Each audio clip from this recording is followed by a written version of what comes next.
Chapter 941. In the past, Gilgamesh often quarreled with Wooming like this. However, every time Enkidu acted as the middleman, Gilgamesh and Wooming would be fine in an instant. From an outsider's point of view, they might think that Wooming and Gilgamesh were quarreling. However, the two of them only looked fierce on the surface. In fact, they didn't seem to be quarreling at all. After growing up, Gilgamesh would call everyone bastard whenever he saw them. Although he wouldn't call Enkidu and Wooming that way, sometimes Gilgamesh's temper was so bad that even Wooming couldn't bear it. Enkidu would definitely persuade Gilgamesh with reason and emotion in a gentle manner, but Wooming would definitely not be so gentle. As a result, there was the seemingly quarrelsome conversation just now. Over time, it became a way of saying things between the two of them. It could also be considered as a way to vent their feelings. Therefore, from the outside, Wooming and Gilgamesh, who seemed to be quarreling, were actually just having a normal conversation. Gilgamesh was clearly not angry. He was just indulging his feelings in front of his friends, family, and teacher, which led to the appearance of quarreling. Losing his temper to outsiders was out of anger, but losing his temper to his family was simply because the other party was his family. Moreover, it wasn't called losing his temper. In short, there was no need to have any concerns because to Gilgamesh, Wooming was his family. Although as a king, he didn't need to care about other people's feelings and could do whatever he wanted as a tyrant. There was even less of a need to hide it when facing his family. Especially after sitting on the throne of the Sage King and becoming the true king of people, Gilgamesh hadn't experienced something like this for a long time. After all, compared to himself when he was young, as the Sage King, Gilgamesh's words would not be refuted at all, because the Sage King's words were very correct. Compared to when Gilgamesh was young, there were still a few arrogant guys who kept remonstrating him. Now, in the Uruk imperial court, there were no unnecessary voices. After all, the Sage King's words were right. Naturally, no one would ask for a rebuke. However, no matter what time it was, Gilgamesh always lacked a family member who could bicker with him, a family member who could objectively communicate with him regardless of whether he was right or wrong. Enkidu's personality was too gentle, so it was impossible. Only Wooming could fulfill this role. He was not only Gilgamesh's teacher, but also an existence similar to his adoptive father. Moreover, his thinking was quite avant-garde. More importantly, Gilgamesh couldn't defeat or subdue him. Gilgamesh couldn't fight with Wooming by risking his life and perishing together. Over time, this became the way Wooming and Gilgamesh talked to each other. Unfortunately, they still had business to attend to at the moment. Otherwise, Wooming wouldn't have minded talking to Gilgamesh for a while. Anyway, Enkidu was in the form of part of Wooming's spiritual base, and when Enkidu appeared, Gilgamesh would definitely be shocked to the extent that his face would change color. At the thought of this, Wooming's face showed a wicked smile. However, Wooming also thought of one of the demonic beast commanders, the person who pretended to be Enkidu. This was also a world that he had to deal with personally. However, it was better to deal with the matter at hand first. When everyone turned the corner, they saw a door with a special formation engraved on it. The door completely blocked the road in front of them without any gaps. It looked like it grew naturally here. When Wooming saw this stone door, he felt an unknown magic power enveloping him. "Senior, do you feel it?" Matthew and Gadotsi whispered. "Yes, I feel it." Gadotsi nodded. "We've probably entered the range of the other party's noble artifact." Wooming wanted to take a step forward, facing the magic power emitted by the door in front of him, and walked to the front of the door. It was a circle formed by two large black and white fish intertwined with each other. There were 8 patterns that were very similar, but had obvious differences in details. This was the formation engraved on the door. 8 trigrams. This is probably Zhuge Kong Ming's best formation, Stone Soldier 8 formation. Back at the Winter Wood Singularity, Zhuge Kong Ming wanted to use the Stone Soldier 8 formation on Attila, the Hun, in an attempt to delay the other party and give Gadotsi and the others a chance to escape. However, Zhuge Kong Ming's Stone Soldier 8 formation had just been used, and it was countered by Sima Yi's mixed element array that was specially designed to deal with Zhuge Kong Ming. Wuming finally witnessed the power of the Stone Soldier 8 formation here today. Kalas. At Wuming's command, the glowing dragon horn on Wuming's head, which was Kalas, suddenly expanded the light, and then immediately weakened. The light released by Kalas was used for scanning, and the light that expanded just now was like radiation, instantly scanning the surrounding area with this place as the center. Master, everything underground within the largest range that I can scan is covered by an invisible magic power. Due to the uniqueness of the other party's noble artifact, if you're not close to here, you won't be able to sense the existence of this special magic power at all. Probably due to the uniqueness of the other party's noble artifact. Although the range of the magic power was extremely wide, if one was not close to the source, one would not be able to sense it at all. Moreover, the entire underground area that was beyond Kalas's scanning range was covered. This is Zhuge Kongming's countermeasure to prevent the Uruk from being attacked by monsters from underground again. Wuming looked at Gilgamesh as he spoke. However, Gilgamesh did not answer Wuming directly. This king was having a headache about how to prevent the next underground attack from monsters. This king's military advisor has done this king a huge favor. Since there was a first time, there would definitely be a second time. Gilgamesh would not expect monsters to be like humans, who would give up after failing the first time. The safety of the Uruk could not be taken lightly by gambling. Coincidentally, Zhuge Kongming's noble artifact could prevent the enemy from invading. It could be used as the underground defense that gave Gilgamesh a headache. However, there was a price to pay. In order to cover the entire underground area, the expanded range of the Stone Soldier 8 formation could only be used underground, and the parts above ground could not be taken care of at all.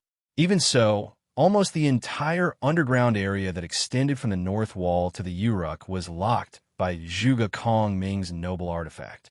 Once monsters sneaked into the range of the Stone Soldier 8 formation from underground, they would immediately lose their direction and eventually return to the starting point.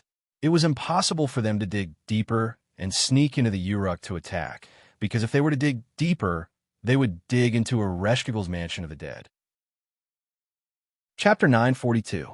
After paying the price of causing many monsters to die in the underworld, the monster commanders gave up on the idea of attacking the Uruk from underground.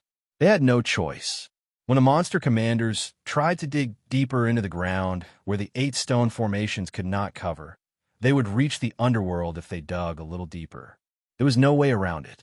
Although Ereshkigal's return did not bring the underworld from the entire Mesopotamia region, and some places could still be dug very deep, the idea of digging from the bottom to bypass the 8 stone formations was really unrealistic.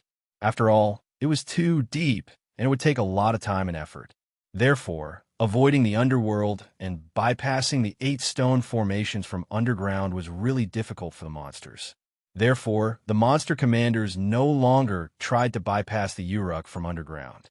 Setting up Zhuge Kongming's workshop underground and letting Zhuge Kongming use the noble phantasm was actually a defensive measure set up by Gilgamesh for the underground. This was a blatant scheme. With the noble phantasm covering the underground, the monsters could only go around or give up on attacking the Uruk from underground. However, the efficiency of going around the Uruk was too low. It was better to attack the Uruk directly from the north. At the very least, they could wait for the monsters to increase in numbers and let them attack from all directions. No matter how hard it was more practical than going around the Uruk from underground. Therefore, the monster commanders changed their minds and prepared to attack the Uruk from all directions. Wuming's first encounter with Yelidim was the vanguard. He went around the mountains to the back of the Uruk and waited for the opportunity to attack the Quetzalcoatl together with the monsters from the north, the mountains in the northeast, and the Persian Gulf in the southeast to take down the Uruk from all directions. At the same time, they could also get rid of the Quetzalcoatl on the surface. At that time, they only needed to focus on the goddess of the underworld. Wuming felt that the monster commanders were a little whimsical, or perhaps they thought too simply of humans and the Quetzalcoatl. The power of the feathered god had been mentioned before. Furthermore, it took a lot of effort for magical beasts to traverse mountains. Only magical beast commanders with unique physiques and abilities superior to mass-produced magical beasts would be able to traverse mountains effortlessly. However, with the command of the demonic beast commander, it wasn't impossible to mass-produce demonic beasts. But if that was the case, the number of demonic beasts would need to be terrifyingly large. Otherwise, how could they attack from all directions?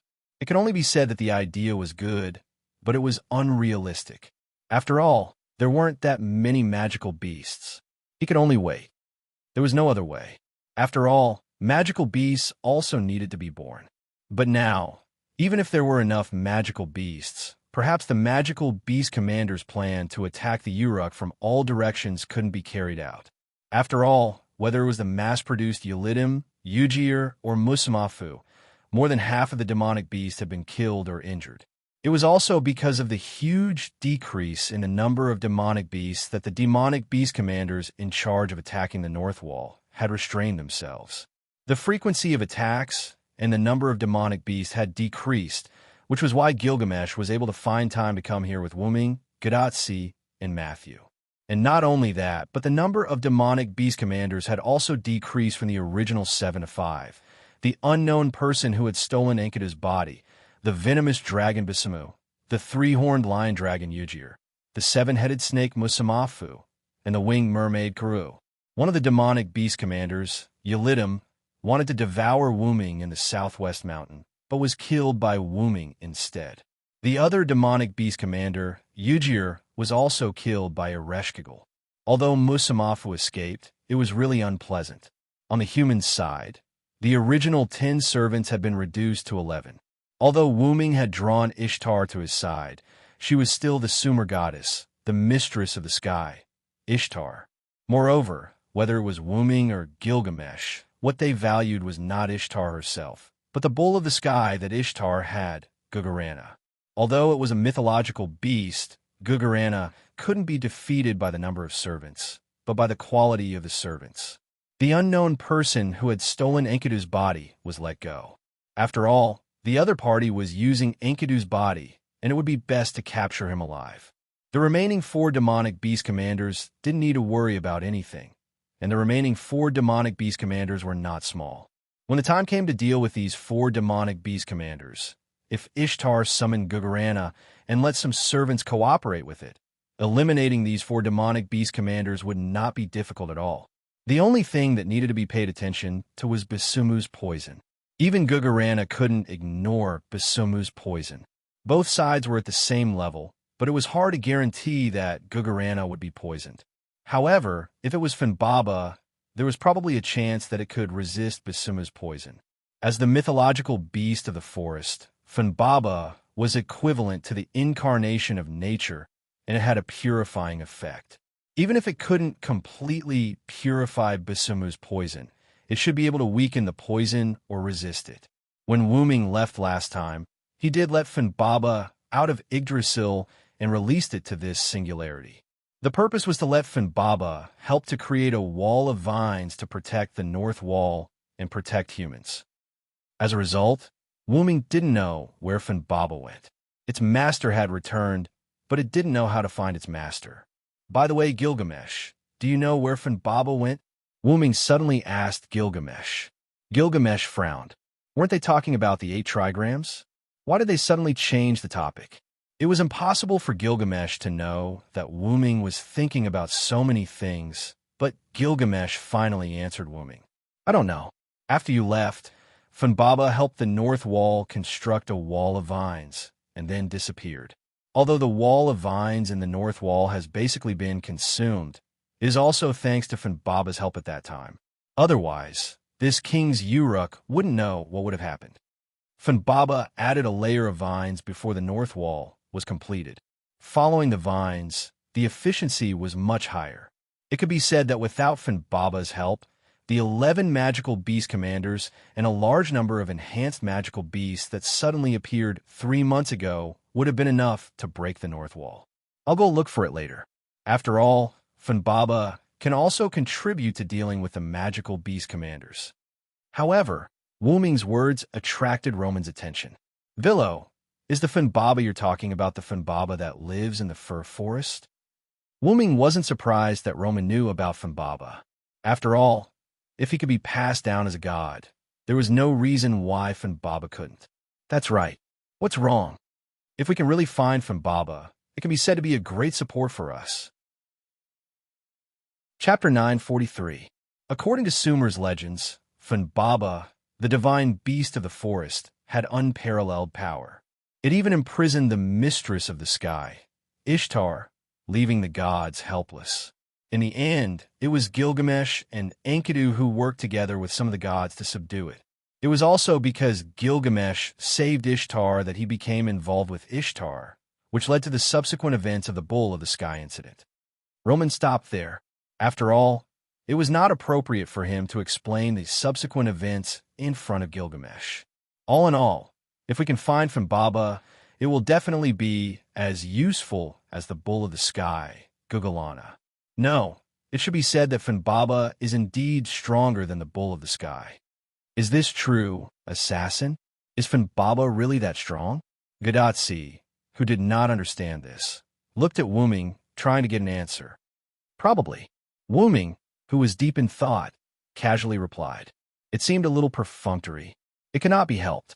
Wu Ming's Funbaba was not the same as the Funbaba that Roman and the others understood from the legends. Wu Ming's actions in the parallel world were projected to other parallel worlds by the suppression force. In other parallel worlds, Wu Ming's legends and historical stories were modified. This was true, but it was limited to Wu Ming himself. Moreover, the parallel worlds could not completely copy Wu Ming's actions. There would definitely be changes. For example, the Gilgamesh in the parallel world that Wu Ming was in was a woman, but the Gilgamesh in this parallel world was a man. In this way, there would definitely be differences between the two sides. Wu Ming originally thought that the Funbaba in the parallel world would be modified like Wu Ming's Funbaba. However, when Wu Ming heard what Roman said, he instantly understood one thing. The Funbaba in this world and his Funbaba experienced different things. According to Roman, Funbaba imprisoned Ishtar. Then Gilgamesh and Enkidu were asked by the gods to rescue Ishtar, which led to the Bull of the Sky incident. However, Wu Ming's Funbaba did not imprison Ishtar. Moreover, because Funbaba and Wu Ming's holy lance Yggdrasil fused after being retrieved by Wu Ming, Funbaba basically did not appear in Mesopotamia. The Bull of the Sky incident in Wu Ming's parallel world was only because Ishtar lost her temper because she thought that she was fooled. Sure enough, Wu Ming was still relying on Ishtar to descend. Anyway, because the Funbaba was retrieved by Wu Ming did not know the specific strength of Funbaba. Therefore, Wu Ming hesitated when answering Gadatsi. In the end, Wu Ming, who did not think that it would affect anything, chose to end the topic. I'll look for Funbaba later. For now, let's deal with the matter at hand. It was better to wait until they found Funbaba in the future. By the way, where do we get in? Wu Ming looked at Gilgamesh. This door should not be opened with brute force. There should be some kind of mechanism. Logically speaking, this door should have opened when we stood here. Since it didn't open, it's probably because Zhuge Kongming is busy inside. Gilgamesh was not anxious because Zhuge Kongming neglected him, because Gilgamesh knew that Zhuge Kongming's task was difficult. At this moment, as if it had heard Gilgamesh's words, the door in front of everyone split from the middle and slowly opened to both sides, revealing darkness. This was probably the so-called camouflage. King Gilgamesh, please forgive me. A familiar voice came from the darkness, followed by the figure of a young man who seemed to be in his 30s, coming out of the darkness. The young man's face was the face of Ermero II that Wu Ming had seen before. Zhuge Kongming did indeed use Ermero II's pseudo-follower. Sure enough, it's Ermero II's pseudo-follower. Gadatsi and Matthew whispered to each other. Yes, Senpai, I just don't know who is inside this body. Judging from the other party's first sentence just now, it should be Zhuge Kongming without a doubt. Wu Ming also joined the small circle of the two and whispered to each other. If it was Ermero II, it was impossible to talk to Gilgamesh with words like please forgive me. After all, Ermero II was a modern man, so it should be Zhuge Kongming who was from the ancient era. It's okay. How is the task given to you by this king? I'm doing the final processing, so I neglected you. Please come in and talk. Zhuge Kongming turned sideways and motioned everyone to go in and talk. Gilgamesh took the lead and went in, followed by Wuming. When it was Gadatsi and Matthew's turn, Matthew stopped and asked about Zhuge Kongming. Mr. Kongming, do you remember us? Zhuge Kongming shook his head. I don't remember anymore. It seems that you probably met another me somewhere else. Matthew's expression was a little bad, but Matthew wasn't disappointed with the answer. After all, it couldn't be helped. After all, servants were the avatars of heroic spirits. Along the way, they had met many servants that they had met before. However, some of them knew them, and some of them didn't. The most typical example was Leonidas I, who was currently in the North Wall. When they were in the Roman singularity, they encountered Leonidas I as an enemy. However, Leonidas I in the Mesopotamia singularity didn't seem to remember Gadatsi and Matthew. In short, Gadatsi and Matthew were used to it. Let's go in and talk. When the door of the stone formation is open, my noble phantasm will be temporarily ineffective. Although the demonic beasts wouldn't choose to attack from underground, they still had to open the stone formation. What if the demonic beasts used the same trick again? When Matthew and Gadatsi heard this, they both showed a panicked expression, as if they were embarrassed for delaying things. Sorry, let's go in. After Gadatsi smiled awkwardly, she immediately pulled Matthew, who was also smiling awkwardly, and ran into the dark fog. In this regard, Zhuge Kongming smiled rather indifferently. Although the noble phantasm would indeed be ineffective for a while, there was no need to panic. Shaking his head, Zhuge Kongming then walked into the door, and in the next second, the originally split 8 trigrams slowly closed together. Chapter 944. Zhuge Kongming's workshop wasn't as big as imagined, but upon closer inspection, it wasn't small at all. However, Zhuge Kongming's semicircular workshop was quite attractive. The semicircular magic workshop gave people the feeling that the sky was like a bamboo hat and the ground was like a plate. It was filled with the aura of ancient China, as if they had come from Mesopotamia to ancient China in an instant. The entire workshop's floor was covered with neat green stones, and the dome ceiling was also decorated. There wasn't a trace of soil in sight. It was simply a neat stone room, and it made people's eyes light up. Zhuge Kongming's workshop didn't have much in it, except for a few huge stones and a stone platform in the middle. The huge stones were arranged in a circular pattern in the middle. Upon closer inspection, there were exactly 8 of them, and they were arranged in the shape of the 8 trigrams. In the middle, there was a platform in black and white. On the platform was a strange machine that looked like a modern cannon-shaped weapon, but it was much larger than modern military cannons. The maximum length of the machine was at least 20 meters. Most importantly, this strange machine was so gorgeous that it didn't look like a weapon at all. It looked more like a precious treasure that had been lost to the world. What is this? Gadatsi was shocked. Could this thing that looked like a cannon be some kind of important device? A weapon? Or is this a necessity for Mr. Kongming's workshop? Matthew asked. It was obvious that Gadatsi and Matthew were really interested in this. Taking a closer look at the cannon, the body of the cannon was just a support that could move the barrel up and down. The support supported a long, cannon-like object. The entire cannon barrel could be said to occupy 90% of the entire machine. The current inclination of the barrel was 20 degrees, and it was almost level with the ground. The support under the barrel could be used to adjust the angle of the barrel. Although the support couldn't make the barrel tilt 90 degrees, 67 degrees was not a problem. If it was a weapon, it could be used as a super long-range weapon. At the end of the barrel, there was a round cover that could be opened. The entire barrel gradually became thinner from the back to the front. At the muzzle, there was not a pitch-black hole, but a sharp spike. The spike was as long as 3 meters. It looked like a long spear, and it was quite slender, which made it extremely terrifying. However, when matched with the barrel that was over 20 meters long, the 3-meter muzzle was actually nothing. It was just that the 3-meter long muzzle was quite terrifying. If it was shorter, it would probably look like the tip of a ballpoint pen or an electric soldering iron. However, no matter how long it was hard to believe that this machine was a long-range weapon. Other things aside, the spikes at the muzzle looked like they were used to stab or ram, but it would be too strange to call a battering ram. But unfortunately, it was indeed a weapon. Dr. Gadotsi and Matthew asked Roman, who was in charge of Chaldea and had the knowledge of the database. I have this. Roman's answer was stuttering, and it was obvious that he didn't know. This is the seal of divinity, Dinger. Wooming answered Gadotsi and Matthew on behalf of Roman. Dinger? Gadotsi and Matthew nodded thoughtfully. However, Gadotsi asked his question in a serious manner. By the way, assassin, what is the seal of divinity, Dinger?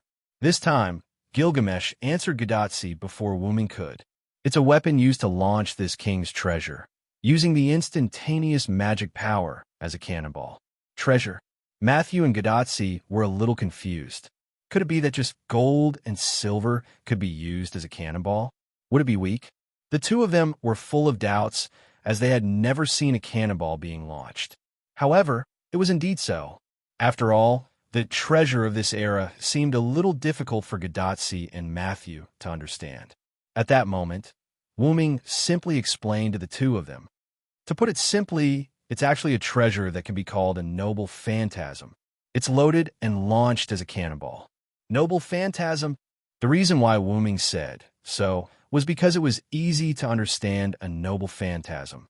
When Wooming said so, Gadotsi and Matthew instantly understood. Both of their eyes were full of disbelief. Did it have to be so extravagant? Not only Gadotsi and Matthew, but Roman was also shocked. Noble phantasm? Is this the so-called collapse of fantasy? It's such a waste. Roman sighed helplessly from Gadotsi's bracelet. Noble phantasm was the crystallization of humans' fantasy. It was not a problem to call it the collapse of fantasy. After hearing what Roman said, Gadotsi and Matthew agreed with Roman, which was rare. I see. It's indeed a very appropriate description. Matthew nodded in agreement. It's rare for the doctor to say something that's right. Roman was a little sad about what Gadotsi said. However, he had been through a lot and gradually got used to it. Using a noble phantasm as a cannonball and launching it to cause an explosion. Theoretically, it could cause a lot of damage, but is it really okay to be so wasteful? Roman was once again worried about Gilgamesh's reckless waste. Human history is a waste of history. If that's the case, this king's phantasm should be used this way. Gilgamesh's courage let Gadotsi and Mashu once again witness Gilgamesh's excellent side. He's indeed the most ancient hero king. Matthew once again praised Gilgamesh in a serious manner. If it were me, I would probably be very reluctant. Gadotsi smiled embarrassedly. Isn't that obvious? The only one who can easily do this is this king, who has all the treasures in this world. Ha ha! Gilgamesh laughed happily. This made Wooming shake his head helplessly again. The king would not hesitate to accept the compliments and be happy because it was an affirmation of the king. King Gilgamesh, it's time for you to explain the mission that you've given to Zhuge Kongming. Although that was what Wooming said, Wooming could almost guess it. After all, the divine right seal, Dinger, on the stone platform in front of them was obviously different from the one that Wooming knew. When Wooming saw the divine right seal, Dinger, he understood the mission that Gilgamesh had given to Zhuge Kongming. It was probably to modify the divine right seal, Dinger. It's just as you think, Hyunryong. This king has given the military counselor the task of modifying the divine right seal, Dinger. Chapter 945. King Gilgamesh's seal of divine right, Dinger, is a weapon that uses the magic power generated by the destruction of treasures to cause large-scale damage. Although this weapon has a very obvious effect on killing demonic beasts, its effect on the commander of the demonic beasts is negligible. Zhuge Kongming stepped forward and explained to everyone. Ordinary magical beasts wouldn't be that much stronger even if they were strengthened. However, magical beast commanders were different. Dinger's bombardment couldn't cause the slightest bit of damage to magical beast commanders. The most it could do was burn off some of its fur and scrape off some of its scales. In the face of demons with extremely strong physiques, Gilgamesh entrusted me to modify the seal of divine authority into a weapon that could kill them with a single blow. Therefore, I modified the muzzle of the seal of divine authority into a concentrated cannon. Originally, the seal of divine authority used King Gilgamesh's treasures as bullets and fired them in the form of bullets. Now, it has been converted into a continuous laser radiation. After hitting the target, the energy will spread throughout the target's body and destroy the target's molecular structure. In other words, the seal of divine authority, which was originally an area of effect weapon, had been modified by Zhuge Kongming into a single target weapon. So that's how it is. It's specially designed to deal with demons. Gadotsi then contacted Roman. "Doctor, what do you think?" Roman, who was in Chaldea, tapped on the keyboard in front of him. Obviously, he was examining and analyzing the seal of divine authority in front of Gadotsi. The muzzle of the seal of divine authority has indeed been converted into a concentrated cannon. However, because Chaldea does not have any specific data on demons, I have no way of determining whether it will be effective against them. You don't have to do it. This king can determine that the new seal of divine authority will definitely be effective against demons. It seemed that Gilgamesh was full of confidence in the new seal of divine authority. He did not know whether it was because he believed in his own judgment or Zhuge Kongming's technology. King Gilgamesh is sensible. After all, it took me 3 months to modify it. Not only demons, but also servants. As long as the target is hit, the only outcome waiting for them is to retreat. Although Zhuge Kongming's words sounded quite lofty, Wu Ming still found a problem. "Military counselor, listening to what you mean, this thing can still miss?" Yes. This made Gadotsi, Ma Shu, and even Roman from Chaldea break out in cold sweat. It was the first time that they saw a weapon they designed not being able to hit the enemy, but still being able to say yes. However, Wu Ming's question was indeed full of problems, so he simply helped Zhuge Kongming to smooth things over. The situation of missing is bound to happen. After all, the damage has changed from an area of effect to a single point. The demons won't stand there stupidly and let you hit them. They just need to aim and fire a few more times. That's impossible. The modified seal of divine authority will be scrapped after firing once. What? Zhuge Kongming's words completely shocked everyone. Although Gilgamesh did not say anything, he also showed a shocked expression. Obviously, Gilgamesh did not expect that Zhuge Kongming would transform the seal of divine authority into this. Then, in that case, wouldn't the seal of divine authority become a consumable?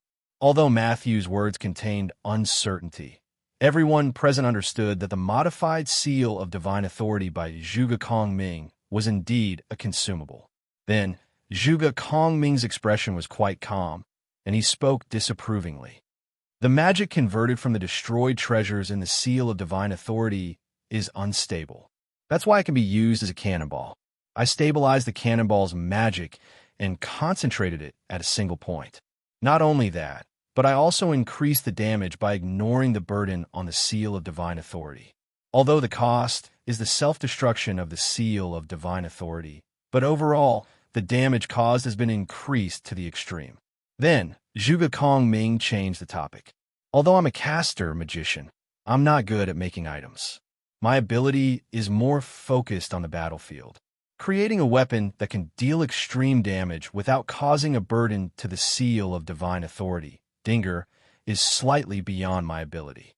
Although Zhuge Kongming belittled himself, the fact that he was able to transform the interior of the seal of divine authority was enough to prove that Zhuge Kongming's ability to make items was not low. After all, the strategist type of caster and the writer type of caster also had drawbacks when making items. But even so, Zhuge Kongming still transformed the Dinger into a satisfactory appearance. In the end, Zhuge Kongming gave a key answer. "Moreover, as long as I can hit the monster commander, all the problems will not be a problem, right?" Matthew was surprised. "Yes, it is indeed as Mr. Kongming said. Although the seal of divine authority can only be used as a one-time consumable. As long as we can hit the monster commander, it will be fine. As long as we can hit the monster commander, we will be able to kill it. Matthew clenched his fists in front of his chest, looking quite cute.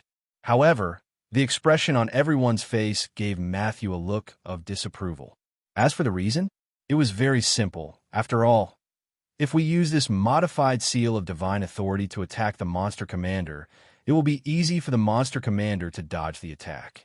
Wuming sighed. Even if the monster commander is not aware of the danger, this method can only be used once. After all, the other magical beast commanders weren't blind. If they saw that the Dinger's attack could easily kill a magical beast commander, the other magical beast commanders would definitely pay attention to it. It would be even more difficult to hit it the next time. However, I don't think it will succeed once. After all, monster commanders have senses that are many times better than human beings. Their prediction of danger is also very strong. They will definitely be able to dodge it. As the last straw that broke the camel's back, Roman said a statement that cut off everyone's hope. Sure enough, we can only give up.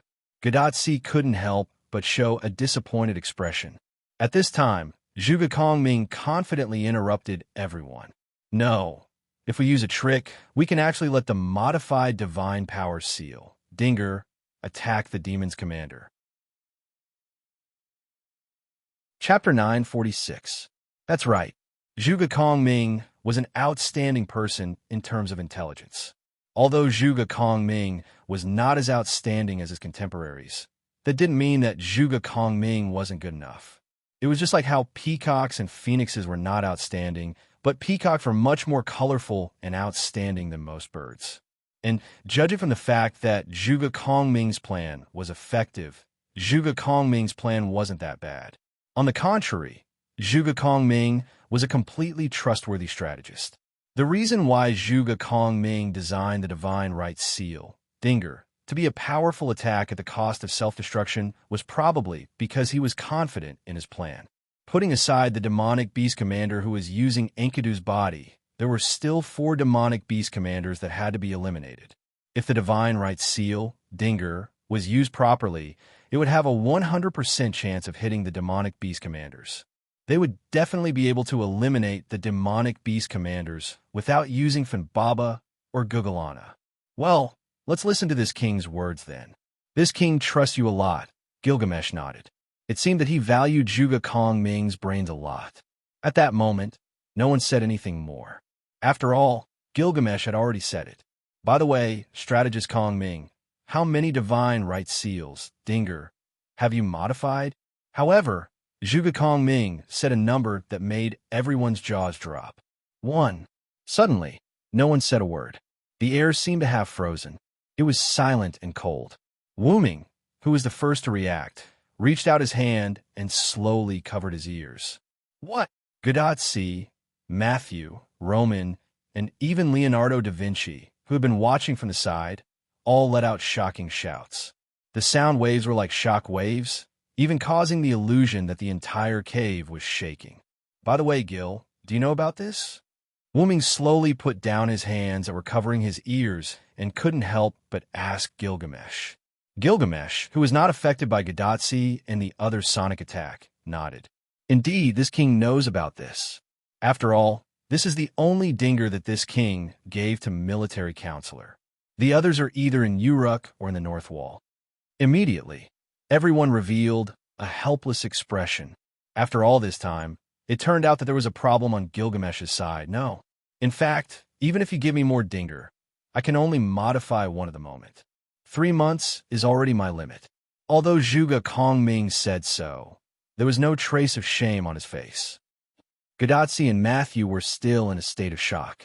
Roman and Leonardo da Vinci, who were in Chaldea, also looked powerless. This turn of events was too much for them to bear. I take back my words of praise for Zhuge Kongming. After spending 3 months, he was only able to modify 1 Dinger. There was no one else in the world who could do that.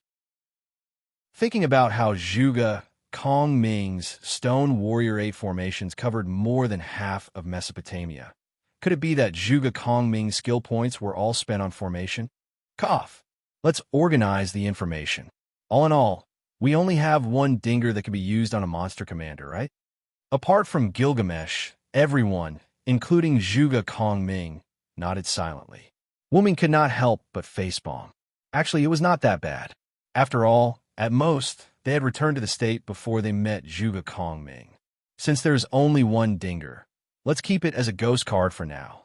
After all, there was only one modified dinger. There was no way to keep it as a consumable item. It might be useful as a ghost card. By the way, Gil, did you bring me here just to show me this? Previously, Gilgamesh had given orders and criticisms to everyone in the tower. Only Gilgamesh had requested to talk to Wuming privately. Although he had brought along Gadatsi and Matthew, it did not prevent Gilgamesh and Wuming from having a private chat. At the same time, Wuming did not think that Gilgamesh had called him for such a small matter. Even if the modified seal of divine right, Dinger, could destroy the demon commander in one strike, Silent Wonder wouldn't think that it was a big deal. After all, there was no need for Silent Wonder to personally see such a thing. All he needed to do was to display its effects on the battlefield. Of course, there is something else. Gilgamesh showed an expression that said, "Hyunryong knows me best." Then, he walked to the corner and knocked on the stone wall. "Come here and feel it with your magic." Wuming walked over and placed his hand on the stone wall. Then, he injected his magic into the wall. In an instant, a magnificent 3D projection appeared in Wuming's mind. This was the scene of the area covered by the stone formation. Everything on the ground could be seen clearly by Wuming. Many soldiers in the north wall were undergoing emergency maintenance as if a war was imminent. Leonidas, I was constantly training the soldiers. Carts of supplies were pushed out of a military tent that was much larger than the other military tents. There were also people who could smile even in the face of the monster crisis. What is this? Wuming could not help but look at Gilgamesh, who was beside him. The stone formation is used to monitor the situation on the ground. As a result, there is no way for him to investigate the situation on the ground. However, if there is someone with magic with the help of the stone formation, they can detect everything on the ground and underground. It is like a god's perspective. However, Wuming was still puzzled. What did this have to do with him? Wouldn't it be better to just find someone with magic? The reason why I called you over is because I received a mud tablet from the front line. It says that many magical beasts seem to be gathering in Nippur. Just by looking at their numbers, it seems like they are preparing for an unprecedented attack by magical beasts. After hearing Gilgamesh's words, Wuming subconsciously turned his attention to the place outside the north wall. If there is someone with more powerful magic, they will be able to see further places. Even this king is unable to observe the nearest city.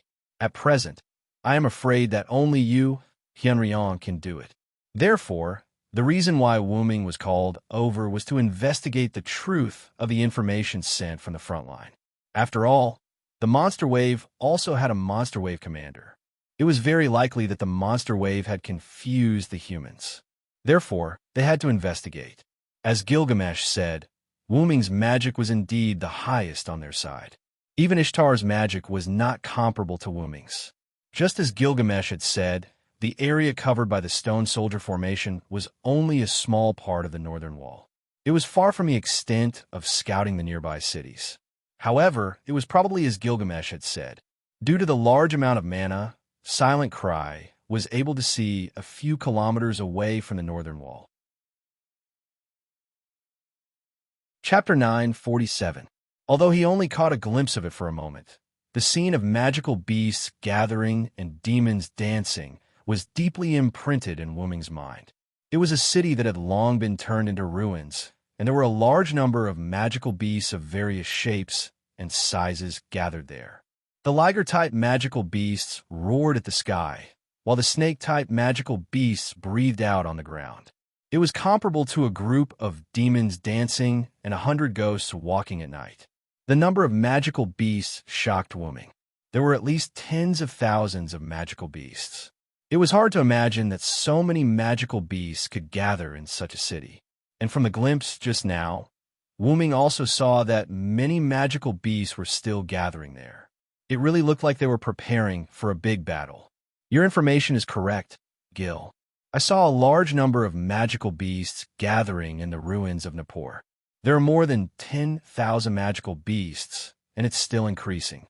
Woman could not help but frown. Oh, so it's like this. Gilgamesh frowned with his arms crossed in front of his chest. The magical beasts were really preparing for a big general attack. Kalas, can you project the scene I just saw from my mind? However, Kalas did not answer whether she could or could not. Instead, she began to execute Wu Ming's order. Yes, master. The dragon horn on Wu Ming's head fired a ray of magic at the wall. In an instant, a projected image appeared on the wall. It was the scene that Wu Ming had caught a glimpse of before. Wow, it's really a projection? Gadotsi shouted in surprise and trotted to Wu Ming's side. Sure enough, Miss Kalas is very powerful. Matthew was amazed. Although he did not run like Gadotsi, he still walked over, extracting the scene from Wu Ming's mind in an instant and projecting it. This once again proved that Kalas was an advanced magic dress. Sure enough, Kalas is a very advanced magic dress. If it was Leonardo da Vinci, it would not be possible to make it. Roman could not help but praise. However, for some reason, Roman's voice stopped abruptly as if fate had grasped his throat. I see. Such an ability, it is indeed the work of the Gem Master. At this time, Leonardo da Vinci's voice came from Gadotsi's bracelet. Leonardo da Vinci's kiss? Gadotsi instantly felt that something was wrong. Not only Gadotsi, but Matthew, who was standing next to Gadotsi, was also shocked. At the same time, Roman, who was in Chaldea with his back facing Leonardo da Vinci, showed an expression that said, I'm done for. Leonardo da Vinci certainly could not make a magic dress like Kalas. This was an indisputable fact. However, although it was a fact, whether or not he could say it in front of Leonardo da Vinci was another matter. By the way, the content of this projection is really bad. Leonardo da Vinci's tone was deliberately serious, giving a feeling that he was using force. The reason why Leonardo da Vinci could see it was because the screen in front of Gadotsi and Roman was transmitting the image that Gadotsi saw to Chaldea through the bracelet-type communication device worn by Gadotsi. Although the image that appeared in front of Gadotsi and the others was only a few seconds, everything in the image was the same as what Wu Ming had described. If the magical beasts were serious and launched an all-out attack, the humans would definitely not be able to resist. The magical beasts had gathered in large numbers, and the place where the magical beasts gathered was the nearest city to the North Wall, Nippur. Therefore, the magical beasts preparing to attack the North Wall was the most likely scenario. That was why Leonardo da Vinci said that the situation was bad. However, Gadotsi and Matthew did not have time to pay attention to the current situation. They were concerned about Leonardo da Vinci, who was in Chaldea, and Roman, who had not spoken since Leonardo da Vinci spoke. Leonardo da Vinci, are you okay? Matthew did not dare to directly ask Roman about the situation. He could only beat around the bush. Could it be that Dr. Roman had been killed? Gadotsi and Matthew thought of the same thing. I am the genius Leonardo da Vinci. What could happen to me? Don't worry, I asked Roman to help me make coffee. Huh? Why is Leonardo da Vinci so calm this time? Gadotsi was quite puzzled. He did not scold or attack, but just asked Roman to help him make coffee. Could it be that Leonardo da Vinci had developed a resistance to such things? I will unilaterally close the communication. As for the magical beasts in the projection, Chaldea still has to conduct a detailed analysis. Maybe there will be an unexpected discovery. For example, with so many magical beasts gathered, where did the commander go? Okay, Leonardo da Vinci, you go do your thing in Chaldea. Then, Leonardo da Vinci unilaterally closed the communication. After the communication was disconnected, Gadotsi and Matthew were relieved. From Leonardo da Vinci's words, she did not seem to be angry this time. However, Wu Ming noticed some details and sighed helplessly in his heart. Roman, you have a hold on. In Chaldea's control room, Roman pulled Leonardo da Vinci's arm that was handcuffed to his neck. His face was a little red, and he struggled hard to not be strangled. Leonardo da Vinci looked at the screen in front of him with a smile. After confirming that the communication was closed, he let go of the arm that almost strangled Roman to death. Cough, cough. Cough, cough, cough, cough. Da Vinci's dear. Cough, cough. Do you want to kill me? Roman laid on the table in front of him as if he was saved. He kept coughing and spoke weakly. He was just a human, and Leonardo da Vinci was a servant. Even the weakest servant's strength was not comparable to that of a human. It would be great if Mr. Roman could be strangled to death, Leonardo da Vinci said with a smile. People who didn't know would think that he was concerned about someone. Sure enough, Leonardo da Vinci said that he was fine, but his body was particularly in line with his thoughts. Roman felt that if it wasn't for the screen between Wooming and Leonardo da Vinci, even if the other party was Wooming, Leonardo da Vinci would still dare to go up. I have collected the projection just now. Don't forget to analyze it, Leonardo da Vinci said, picked up a cup of coffee on the corner of the table, and left. She really wanted to make coffee, just now. Really leaving things to me again. But when he thought that he just survived Leonardo da Vinci's capture, he didn't say anything more. Roman got up and went to the corner of the table, picked up another cup of coffee on the corner of the table. Leonardo da Vinci didn't just make a cup of coffee. Roman noticed that the staff of Chaldea had turned their eyes to him. Work hard. Then, he reprimanded them in a neither light nor heavy tone. Yes, sure enough, it didn't have much effect, but everyone still gave Roman face and immediately retracted their gaze. Only Roman, who seemed to have accepted his fate, returned to his seat tiredly. Chapter 948. In Zhuge Kongming's workshop, after Gadotsi and Matthew disconnected from Chaldea, they looked at Wooming. Assassin, what should we do now? Senior Villo, there are so many magical beasts, we can't just leave them alone. Gadotsi and Matthew directly regarded Wooming as their backbone. After making Collis put away the projection, Wooming folded his arms and leaned against the smooth wall. We definitely can't just leave them alone, but I can't make up my mind. Under the puzzled eyes of Gadotsi and Matthew, Wooming raised his hand and pointed to Gilgamesh, who was standing on the side. Because of his clear vision, Gilgamesh didn't get close to Collis's projection like Gadotsi and Matthew did. Gilgamesh naturally didn't move in the slightest. At this moment, although Gadotsi and Matthew were a little far away from Gilgamesh, they still saw Gilgamesh's expressionless face. Oh, it's over. It seems that our king Gilgamesh is angry. Wooming whispered to Gadotsi and Matthew with a mischievous smile. At this moment, Wooming resembled Merlin. But it was indeed their fault. The Uruk king was clearly here, and they knew that the magical beasts were about to attack, but they didn't discuss it with the king. Instead, they looked for someone else. This was a crime of disrespect. Gadotsi and Matthew couldn't help but gulp, and a trace of cold sweat appeared on their foreheads. Obviously, they remembered the scene when they first met Gilgamesh and were almost beaten to death. Noticing Gadotsi and Matthew looking at him, and then looking at Wooming's mischievous smile, Gilgamesh, who was originally thinking about something, instantly understood what was going on. Don't worry about this, king. You two can discuss it with Hyunryong. Then, Gilgamesh walked to the other side and called Zhuge Kongming. Counselor, tell this king about your plan for the dinger. Yes, king. While talking, the two walked to the corner on the other side. I was scared to death. I didn't expect King Gilgamesh to not hold me accountable. Gadotsi patted her slightly raised chest and wiped the sweat on her forehead with the other hand. Sure enough, Gilgamesh is really a virtuous king.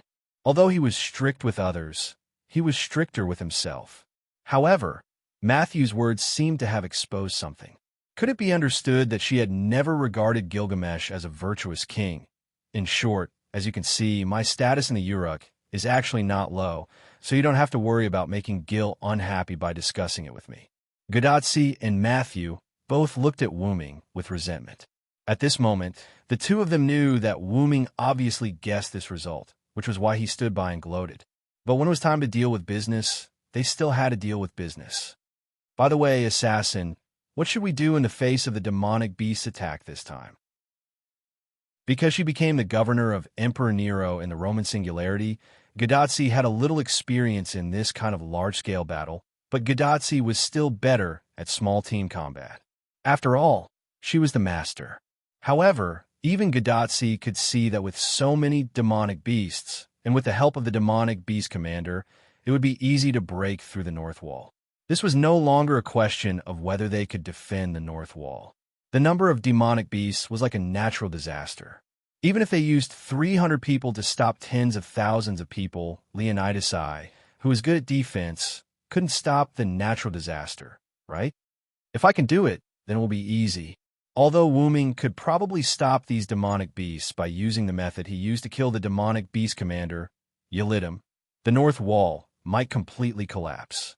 In other words, there would be no way to defend the North Wall next time. Moreover, this was the situation without taking into account the demonic beast commander. If there was a demonic beast commander, then the situation would be even worse. I think that the reason why the demonic beasts gathered together and prepared to launch an all-out attack is probably because the number of demonic beasts in the southwest and northeast wall was greatly reduced. They even lost 2 demonic beast commanders, so the other side is probably anxious. That's why they were preparing to take down the Uruk from the north wall in one fell swoop. Let the feathered god and Ishtar support the north wall. Let Ishtar release the sky bull. During this time, I'll try to find Baba. At that time, the north wall will definitely be defended. Maybe we can even use this opportunity to kill the other side. As we said that, a cold light flashed in the corner of our eyes. There were only 5 demonic beast commanders left, including the one using Enkidu's body. If they gathered their strength, it wasn't impossible to eliminate all the demonic beast commanders. However, at this time, Gilgamesh interrupted Wu Ming's words. I'm afraid that's not possible. Wu Ming, Gadotsi, and Matthew turned their heads to look at Gilgamesh, who was walking towards them. Behind him was Zhuge Kong Ming, who had a worried expression, as if something big had happened. Gilgamesh was holding a clay tablet in his clawed hand. His body was surrounded by the golden ripples of the gate of Babylon, and the tablet looked like it had just been taken out of the gate of Babylon. This king's tablet can be connected to the words on the tablet that this king left in the Uruk. In short, it was like a modern text message. Gilgamesh casually threw it to Wu Ming. The owner of the tablet in the Uruk is Siduri. This is an emergency communication tool prepared in case something happens when this king goes out. After all, the magical beast had changed a lot. Although Gilgamesh still went out during his rare free time, he would also leave an emergency communication tool. While Wu Ming was reading the message on the tablet, Gadotsi and Matthew also came over. However, the two of them couldn't understand it, so they could only let Wu Ming read it to them. The jungle is in an emergency. A large number of magical beasts are attacking. Wu Ming couldn't help but frown. After so many magical beasts in Nippur City in the north, they could still arrange magical beasts to attack the jungle in the south. How many magical beasts did the goddess of Warcraft produce? Wu Ming finally understood. The plan of the magical beast commanders had never changed. Just as Merlin said, the magical beasts might set up multiple routes as the main force to encircle and attack. The magical beasts gathered in Nippur City were indeed the main force, but the main force couldn't be in one place. As long as the magical beast commanders had enough soldiers, the main force could be set up in multiple places. The magical beasts attacking the jungle in the south were another main force. The magical beasts want to attack us from both the north and the south. It seemed that the magical beasts really wanted to take down the Uruk along with the Quetzalcoatl, and they seemed to have the strength to do so. There's no time to delay. Tachika Fujimaru, Matthew Gilgamesh. Gilgamesh looked serious and turned to Gadotsi and Matthew. You two return to the Uruk and take Merlin and Anna to the jungle in the south to support the Quetzalcoatl. The vacation is temporarily canceled. When the magical beasts are defeated, the vacation will be doubled. Yes, King Gilgamesh. Chapter 949. Gadotsi and Matthew responded, but just as they were about to move, Wu Ming pressed on their shoulders. I'll send you there. Wu Ming had been to the southern Quetzalcoatl's jungle and also to the Uruk. He could use the portal to pick people up and send them directly to the southern jungle. However, Gilgamesh rejected Wuming's suggestion. No, you have other more important tasks, so you must stay here.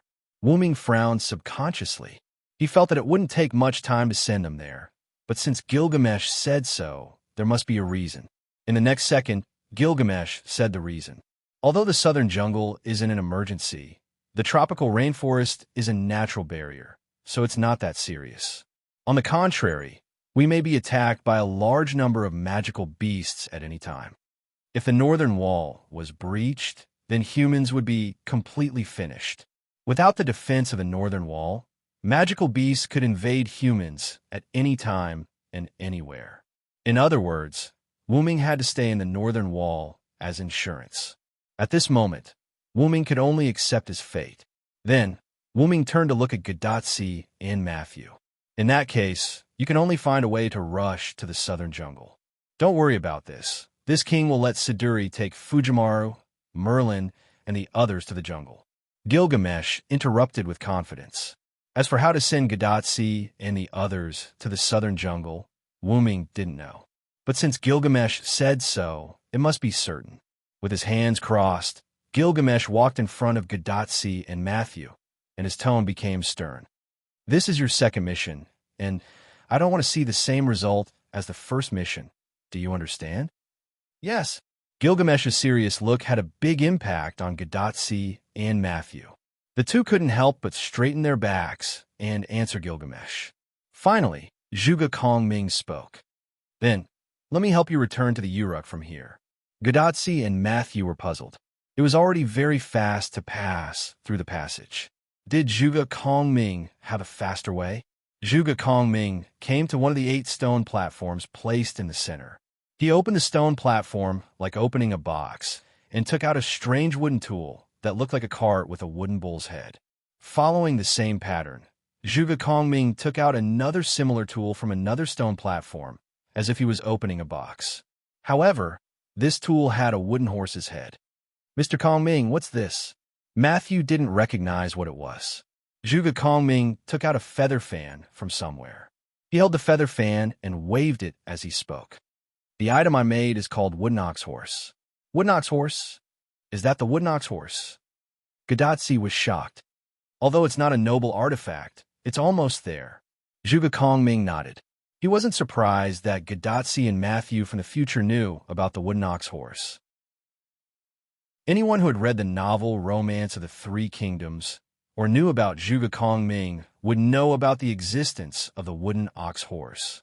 However, there were different opinions about the inventor. Some said that Zhuge Kongming's wife, Huang Yueying, invented it. Some said that Zhuge Kongming invented it himself. And some said that the two of them invented it together. But who invented it wasn't the main point. The main point was that the wooden ox horse was a transportation tool that wasn't worse than modern times. It could travel 30 miles for groups and dozens of miles for special travelers. That was the evaluation of the wooden ox horse. The general idea was simple and clear. Anyway, it could quickly transport goods. As long as the two of you sit on it, you can reach Uruk from the passage in an instant. Huh? Gadatsi and Matthew were shocked by Zhuge Kongming's words. Could it really be that fast? Seeing a trace of doubt in their eyes, Zhuge Kongming didn't explain too much. They would know after using it. Anyway, the two of you sit on it first. Zhuge Kongming waved his feather fan, and the two wooden ox horses beside him instantly moved. They rushed directly behind Gadatsi and Matthew, gently bumped their legs, and directly put the two people who subconsciously squatted in the back pocket of the wooden ox horse. Wait a minute, it's a little crowded. After all, it was used to transport goods. Although it could carry people, the space on the back of the wooden ox horse was a little narrow. The two couldn't adjust their bodies for a while. It was as if their butts had sunk into the toilet bowl, and they looked quite embarrassed at the moment. Fortunately, Gadatsi was wearing a formal dress, and Matthew was wearing a heroic spirit costume. Otherwise, they would definitely be exposed. However, even if they weren't exposed, the embarrassment brought about by the limited cooperation between the two of them could still stimulate some perverted desires. Before Gadatsi and Matthew could fully adjust their bodies, Zhuge Kongming immediately ordered the wooden ox horse. "There's no time to lose. Let's go." In an instant, the two wooden ox horses carrying Gadatsi and Matthew rushed directly in the direction of the gate that everyone had entered before at a speed faster than a modern sports car. But strangely, there was a wall there. Zhuge Kongming snapped his fingers, and a part of the wall automatically split open, forming a door, allowing the two wooden ox horses to rush out. "Ah!" Gadatsi and Matthew screamed from the door that had not yet closed. Wuming estimated that it was almost the same feeling as riding a roller coaster. I modified this path. Not only can it shorten the distance and increase the speed of travel, but it's also a branch that my stone formation 8 formations can cover underground. More importantly, this path can make the wooden ox move faster. I see. That's why it can return to the Uruk in an instant. Wuming nodded silently, but Wuming was quite interested in the branch that Zhuge Kongming mentioned. According to Zhuge Kongming, stone Army 8 formations probably relied on this so-called branch to extend and cover more than half of Mesopotamia. "Counselor, is there only one branch?" Wuming felt that since this passage was a branch that covered more than half of Mesopotamia, there should be more than one. After all, this branch alone couldn't cover all of it. This passage is specially connected to the Uruk, and there are 7 other endings that connect to 7 places on the northern wall. Chapter 950. After Zhuge Kongming finished, he snapped his fingers again, and 7 doors suddenly appeared on the stone walls around the magic workshop. If the door leading to the Uruk was included, there were exactly 8 doors. And looking at it carefully, the 8 doors corresponded to the 8 stone platforms in the center one by one. It seemed that there was some kind of connection between the 8 doors and the 8 stone platforms. This was probably the so-called formation. These 7 tunnels were opened by me using wooden oxen and flowing horses. They extend in all directions and cover the land behind the north wall. It turned out that wooden ox could be used like this. It was worthy of being a prop made by a servant. It could be used as a tool to dig tunnels. It was really tough. Moreover, the passages of the other 7 doors are completely connected to each other. So, the soldiers in the north wall can be deployed quickly. In other words, the passages of these 7 doors are the same as the one connected to the Uruk. It had a similar effect of acceleration. According to Zhuge Kongming's previous statement, the ends of these 7 passages were connected to 7 places near the north wall. In this way, these passages could not only be used as branches for the stone formation to cover the underground, but also allow the soldiers to move quickly. Deployment, support, supply, etc. could be completed very quickly. Moreover, these passages were connected to 7 places in the north wall. With Leonidas I's defense and Zhuge Kongming's strategy, it was not unreasonable for the north wall to not be breached until today. "My king, do you want to go to the north wall or return to the Uruk? I still have 6 wooden ox. No matter where you want to go, I can send you there in an instant." "Of course it's the Uruk, idiot." This king is relieved to leave the north wall to Leonidas. But if this king and Siduri are not in the Uruk, it will be chaotic. This was not a lie. Although Gilgamesh, going to the north wall, could increase the morale of the soldiers, the overall situation was still more important. As Gilgamesh just said, Siduri will take Gadatsi and others to the southern jungle. If there was no one in the Uruk who could control the overall situation, something would definitely happen. But this king doesn't need your wooden ox. This king can go back by himself. After Gilgamesh finished, he threw himself into the door and was buried in the darkness of the passage. But after seeing how Gadatsi and Matthew were sent back, who would want to ride Zhuge Kongming's wooden ox? In that case, I will go directly to the north wall. After stretching his body, Wu Ming looked at Zhuge Kongming. Is there a direct passage to the surface? You can go directly to the north wall. Wu Ming was going to go to the north wall to see the situation before making a decision. However, when Wu Ming left, the north wall was not built yet, so Wu Ming couldn't use the portal. Moreover, this place was still deep underground. Although Wu Ming had the ability to drill out of the ground, he couldn't really do it. Zhuge Kongming seemed to be a little obsessed with the wooden ox. Gilgamesh didn't succeed, so Zhuge Kongming started to attack Wuming. I can use it, however. Zhuge Kongming just said a few words, but he was directly interrupted by Wuming. No, I'm quite confident in my speed. The scene fell into silence. I see. In that case, follow my wooden ox. It will guide you to the right way to the north wall. Please. After that, Zhuge Kongming opened another stone platform and took out a new wooden ox, and Wuming followed the wooden ox into one of the 7 passages. So what should I do next? Zhuge Kongming muttered to himself. After all, Gilgamesh didn't give him any orders before leaving. While thinking, Zhuge Kongming couldn't help but turn his eyes to the only modified divine power seal, Dinger, placed in the center of his workshop, and fell into silence. On the other side, Wuming, who was moving very quickly with the wooden ox, also found the light in front. We probably reached the surface. At the same time, Wuming also found that the wooden ox that led him began to turn back. It seemed that he should have reached his destination. Kalas, can you speculate our current location?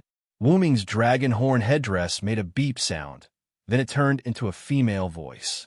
Master, we are currently near the Euphrates River. There are life signs around us. The characteristics of life signs are human. Preliminary inference is that this place is similar to the rear supply barracks. It seems that the wooden ox didn't take Wuming to the north wall. It just gave Wuming a random exit that connected to the surface. However, this was indeed in line with Wuming's previous request. But Wuming thought that there were no additional exits. He originally thought that he would reach the north wall when he reached the surface. It turns out that there are other exits besides the north wall. Zhuge Kongming didn't even say anything, but thinking about it carefully, Zhuge Kongming did only say that the end of the 7 passages is located at the north wall. Zhuge Kongming didn't lie, but at the same time, he didn't say everything. In short, although Wuming wasn't indirectly cheated by Zhuge Kongming, it was still a small joke that wasn't serious. That old fox, he must have taken the opportunity to retaliate against me, because I rejected him. With a helpless smile, Wuming didn't care about this anymore. After all, it was just a harmless joke. Walking toward the place where there was light, Wuming found that this was actually the interior of a large tent. Wuming had seen such a tent before. There were such tents near the north wall. Wuming also saw carts full of supplies being pushed out of the tents before. It turns out that those tents are actually the exits of the passage. The troops here were judged by Kalas to be the logistics troops, and they could definitely reach the north wall from this passage. This also explained where the supplies came from. It seems that Zhuge Kongming was not just holed up in his workshop in the past 3 months when he was summoned by Gilgamesh. Whether it was the wooden ox or the underground maze-like passages, they were all personally planned by Zhuge Kongming. Perhaps there were also entrances to the underground passages in the logistics barracks. Zhuge Kongming is really a great strategist. He is really thoughtful about logistics. This was the so-called before the troops and horses move, the provisions will move first. In that case, I will rely on my own strength to go to the north wall. Wuming said a few words to the people in the logistics camp. Then, under their respectful and shocked gazes, Wuming flew up into the sky and headed for the northern wall. Chapter 9:51. As the saying goes, the higher you stand, the further you can see. Wuming, who was flying in the sky, could easily see the north wall. Wuming once again sighed as he looked at the north wall that traversed the east and west of Mesopotamia, not far away. This north wall was built by manpower. If it could be passed down to future generations, it would certainly become an ancient monument not inferior to the pyramids and the Great Wall. After all, it was a defensive barrier against monsters. However, the north wall would not be passed down to future generations. After all, it was a special place called singularity. Things in singularity would be corrected by correct history. Perhaps it would be more serious than the legendary hanging courtyard of Babylon. The north wall would be completely lost in the long river of history. However, he still had to overcome the difficulties in front of him. Otherwise, forget about future generations. the entire history of mankind may disappear. Kalas, help me find the place with the most prominent signs of life as a landing point. The most prominent signs of life represented the most people. In this case, the chances of encountering the commander of the North Wall would be higher. Wu-Ming searched for signs of life below and came to the place with the most prominent signs of life. The soldiers below naturally noticed Wu-Ming in the sky. They originally thought that it was an enemy attack, but it turned out to be their god. Is that Hyunryong-sama? Hyunryong-sama has come to the North Wall? Hyunryong-sama. In an instant, the soldiers began to cheer and shouted at Wu-Ming. The gods of the gods era were absolute to humans. They were even more powerful than human kings. Although the current Mesopotamia was at the end of the gods era, the people here were still full of respect for the gods. However, this made Wu-Ming very helpless. He didn't know what to say. Why did the gods like to spread their faith and collect believers everywhere? Because the ancient human hearts were very simple. If you were good to them, they would praise you, welcome you, and praise you. Besides the evil gods, who didn't like such humans, Wu-Ming didn't put on airs and flew straight down. It could be seen that these soldiers were conscientious in their duties. Even in the face of their Lord God, the soldiers who were guarding their posts did not move at all. Other things aside, Leonidas' eyes training of the soldiers did make them more dutiful. However, the nearby soldiers and logistics personnel who were not in important positions all came to Wu-Ming's side and knelt down. Even the soldiers who were standing guard at their posts bowed to Wu-Ming in respect to the gods. I didn't come here to accept your worship. All of you, return to your posts. You are the front line, and the safety of the rear is at stake. Therefore, move out. Wu-Ming's last sentence was infused with magic. His voice, which was full of majesty but not strict, was transmitted to the ears of everyone present. Oh! His sonorous and forceful words filled everyone's ears, causing them to cheer energetically. Although, in accordance with the will of the god, everyone returned to their posts.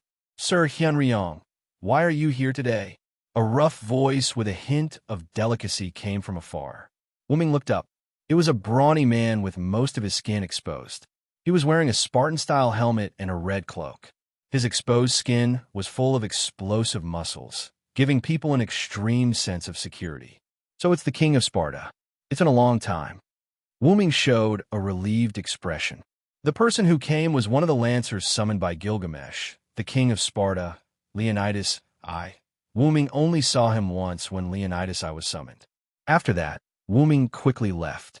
It seemed that Wu-Ming's idea was right. The place with the most prominent signs of life was indeed the forced commander, Leonidas I. Just call me Leonidas. After all, I'm now the subject of the king of Gilgamesh. It was inappropriate for a subject to call himself a king.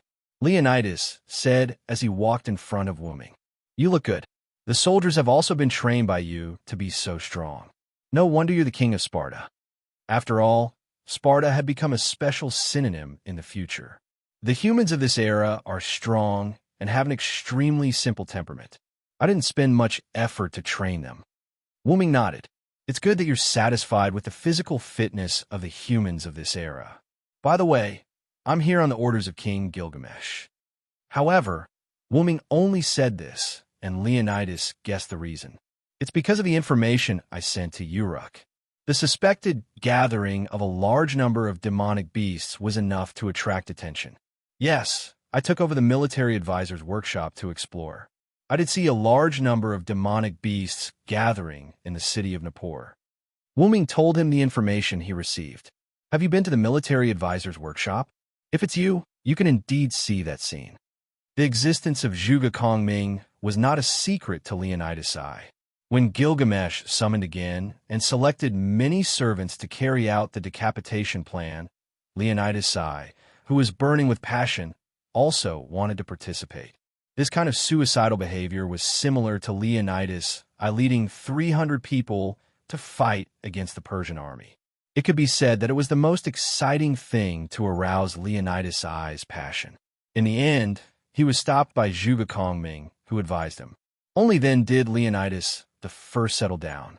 After all, as a defensive talent who led a mere 300 people to delay the Persian army until the allies retreated, how could he be a suicide squad? The most important thing to highlight Leonidas I's value was the defense against the demonic beasts in the North Wall. And Leonidas I did not disappoint everyone's expectations of him, and he did not disappoint himself. He successfully led the humans to resist the attack of the demonic beasts for half a year. However, this time it's really a total attack of the demonic beasts. Leonidas I's face, which could not be seen by others because of the helmet, showed a trace of relief. He also guessed that this would be the result. As a soldier, a king, Leonidas I had been collecting information from Uruk, and he was also aware of the turmoil in the southwest and northeast. The attacks of the demonic beasts in both places ended in failure. Perhaps the only choice was to gather the demonic beasts to attack the North Wall.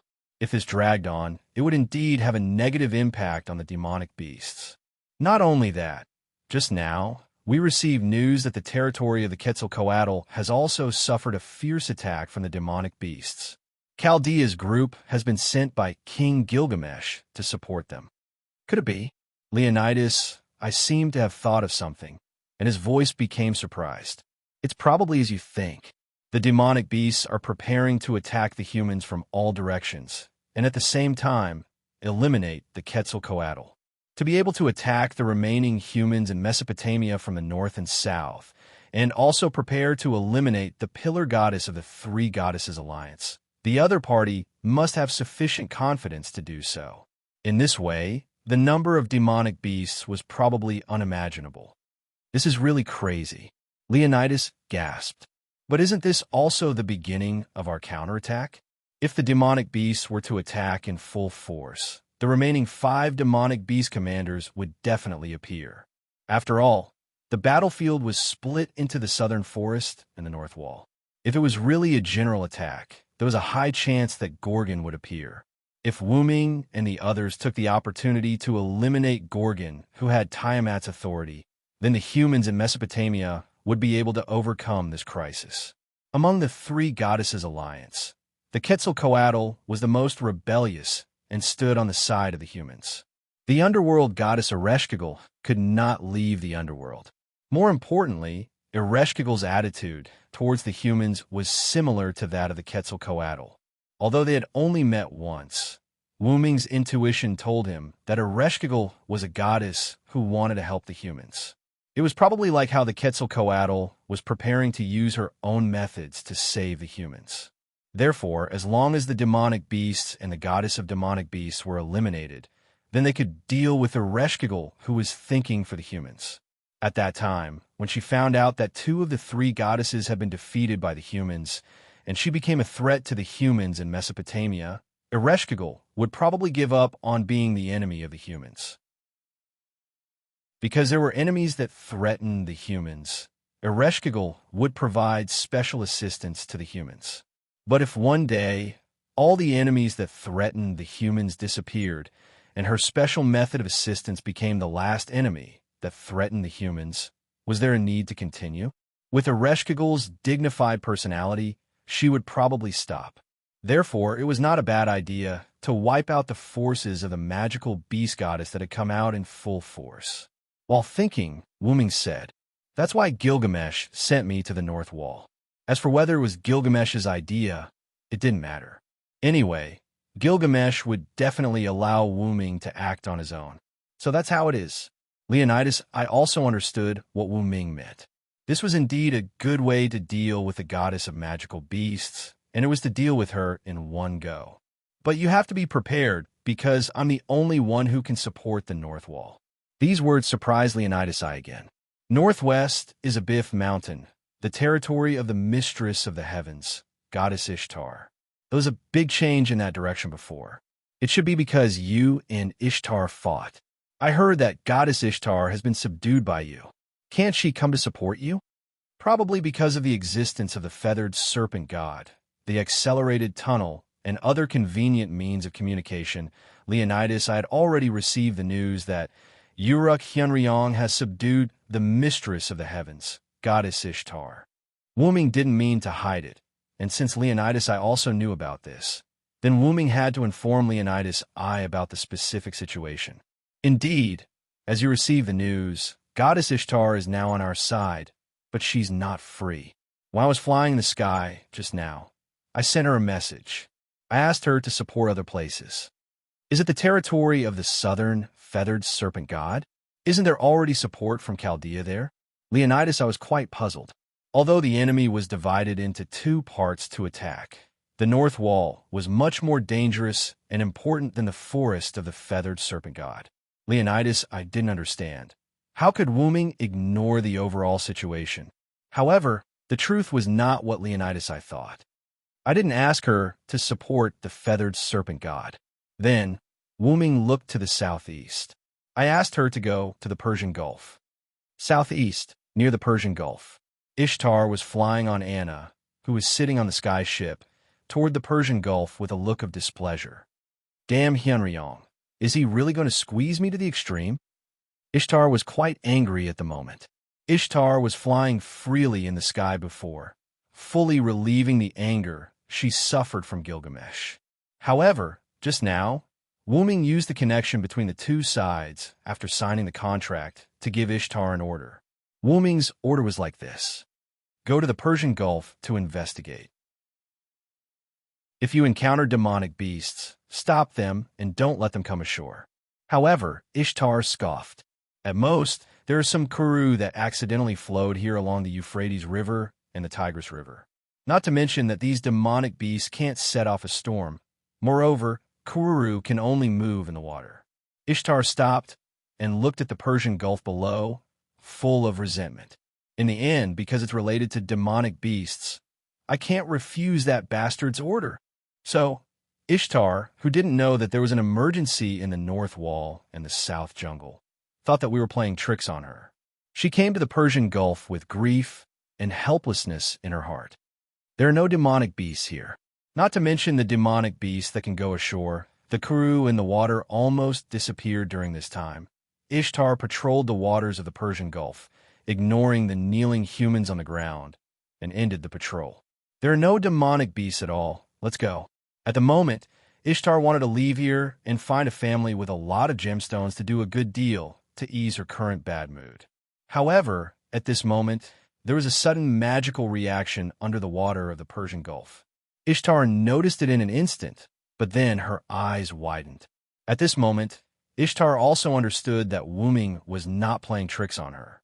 Demonic beasts really appeared in the Persian Gulf, and the number was extremely shocking. Chapter 952. This magic. How many magical beasts are there?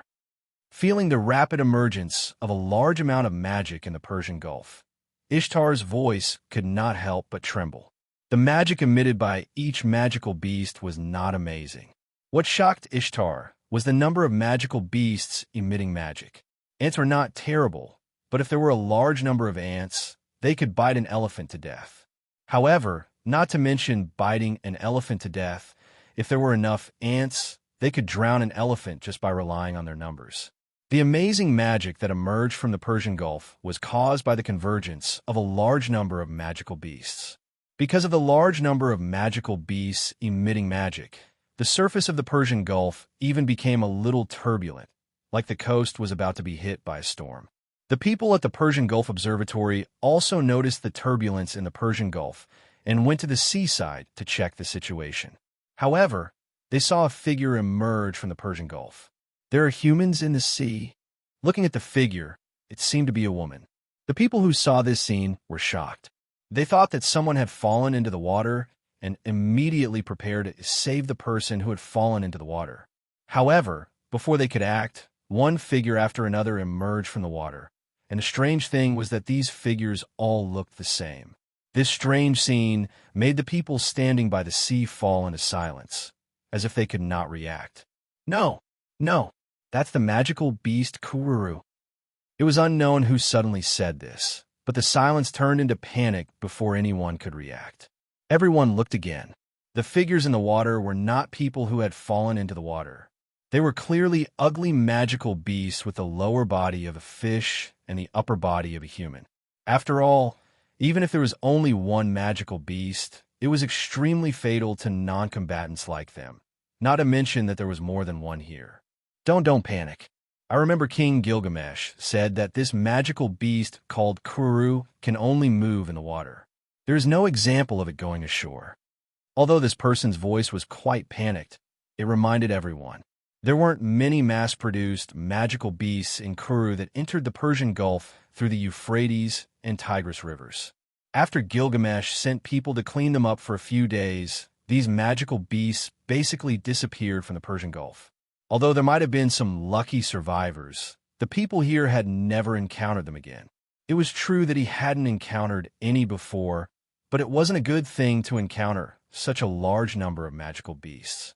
Fortunately, the magical beasts they encountered were Kuru and couldn't go ashore. Otherwise, they would be in danger. Thinking of this, the surrounding people gradually calmed down and even bravely observed the large number of Kuru in the water. Some of them only had a little contact with this kind of magical beast, and some didn't even have the slightest contact with it. Humans were always curious about the unknown, which led to the next scene. Although this magical beast looks like a human, it is still a little ugly. And it looks like a woman, but it's really not pleasing to the eye. That's right, the other magical beasts are wild beasts, but why do these Kuru look so strange? Probably because they can only live in the water. It didn't matter if they were bold or fearless. In short, because they weren't threatened by the life-threatening danger, they all began to criticize Kurulu. Ishtar, who was flying in the sky, saw the behavior of these humans, and Ishtar commented on it. These fools. It was normal for humans to not know about magical beasts, but as a member of the gods, Ishtar knew about them. Although Ishtar had never seen this kind of magical beast, from the past rumors, Ishtar knew that these magical beasts didn't only live in the water. After all, they were also known as the winged mermaid. As the name implied, they had wings. Poochie, as if something had broken out of its body, a pair of large wings grew out of the back of a Kuru. Then, the wings on the back of the Kuru flapped slowly, bringing the Kuru into the air. The tail of its lower body was still flapping subconsciously, as if it was a little uncomfortable. Then, one by one, the Kuru came out of the back of a large number of Kuru, and a pair of wings grew out of the back of a large number of Kuru, bringing countless of them into the sky together. The magical beasts, Kuru, also known as the winged mermaid, all flew into the sky while the nearby humans were in a daze. It's over. It was unknown who said this, but the atmosphere of despair spread among the crowd. Facing the magical beasts, Kuru, that could fly out of the water and into the sky, there was only one outcome for these non-combatants, and that was death. Some people even sat on the ground as if they had completely given up, quietly waiting for the arrival of death. At this moment, a voice like the cry of the goddess of victory sounded in everyone's ears. Ngal ta Kaigul Shi, mountain shaking star salary. A dazzling light comparable to Venus directly hit the group of Kuru magical beasts in the sky, and an explosion occurred suddenly. Boom! The light covered everyone's eyes, and in the next second, the crowd screamed in panic. Wah! Due to the airflow caused by the explosion, the people were scared shitless. But fortunately, no one was in life-threatening danger. The wind and waves soon subsided, and when people looked up to check the situation, they saw the goddess of Venus. Mistress of the heavens. It's Lady Ishtar. It's Lady Ishtar, the goddess who often plunder my family's gems. Lady Ishtar saved us. Ignoring some of the strange sentences, Ishtar's ears were filled with the cheers of the humans for her. After seeing the goddess, the people no longer panicked, not only because Ishtar saved them, but also because the humans' dependence on the goddess had an important impact on them. Tell everyone nearby to retreat and report the situation here to the Uruk. I'll hold off the magical beasts here for the time being. Ishtar was like a heroine, valiantly giving orders to the people. Yes, Lady Ishtar, we'll follow your orders. After kneeling and thanking Ishtar, the people quickly left the area, called the nearby humans, and moved toward the Uruk. Chapter 953. At this moment, Ishtar, who noticed that everyone had left, was elated. Yes, I wanted to say this for a long time. Acting cool is indeed the best. My prestige has been spread once again. At this moment, Ishtar seemed a little unreliable. However, Ishtar was not arrogant enough to think that she could eliminate all the demonic beasts in the Persian Gulf with a reduced version of her relic. Ishtar turned her head to look at the Persian Gulf. The smoke from the explosion gradually dispersed. As expected, there were still many kururu in the sky above the Persian Gulf. These are not the kururu that Ishtar had hit. Those kururu that were hit by Ishtar had fallen into the water. It was unknown whether they were dead or alive. These were the kururu that took the opportunity to fly up after the explosion. Hiss! The kururu, who were obviously mermaids, made a snake-like sound and rushed towards Ishtar. Whoosh! A ray of light shot out from the launch port of Tianzhou's horse Anna and directly hit the kururu at the front. The power of the light directly blew the kururu into pieces and even affected the surrounding kururu. Ishtar kept his left arm pointing straight forward and his right hand under his left elbow. A smile appeared on his face. It was a beautiful smile full of confidence. Anyone who saw this scene would be captivated by Ishtar's smile at this moment. Unfortunately, only the unromantic and extremely ugly kururu could see this scene. Demonic beasts were originally beasts. Since they were beasts, they should appear in the form of beasts. However, these mermaids had a similar body shape to humans. To put it simply, they were demonic beasts that had the appearance of humans. This caused these mermaids to look extremely ugly. Their long cheeks spread out from both sides of their faces, and their mouths were filled with shark-like teeth. Their heads, shoulders, arms, elbows, and spines were filled with a single saw-like fin. It was as if they were born to kill. Even the webbing between their claws had become extremely sharp and could be used as thin and transparent blades. What looked like a female's chest was actually two lumps of pectoral fins that were curled together. There was also a tail that was like a cape on its waist. Further down, its lower body was completely a thick fish tail. Its skin was covered with greenish-brown scales.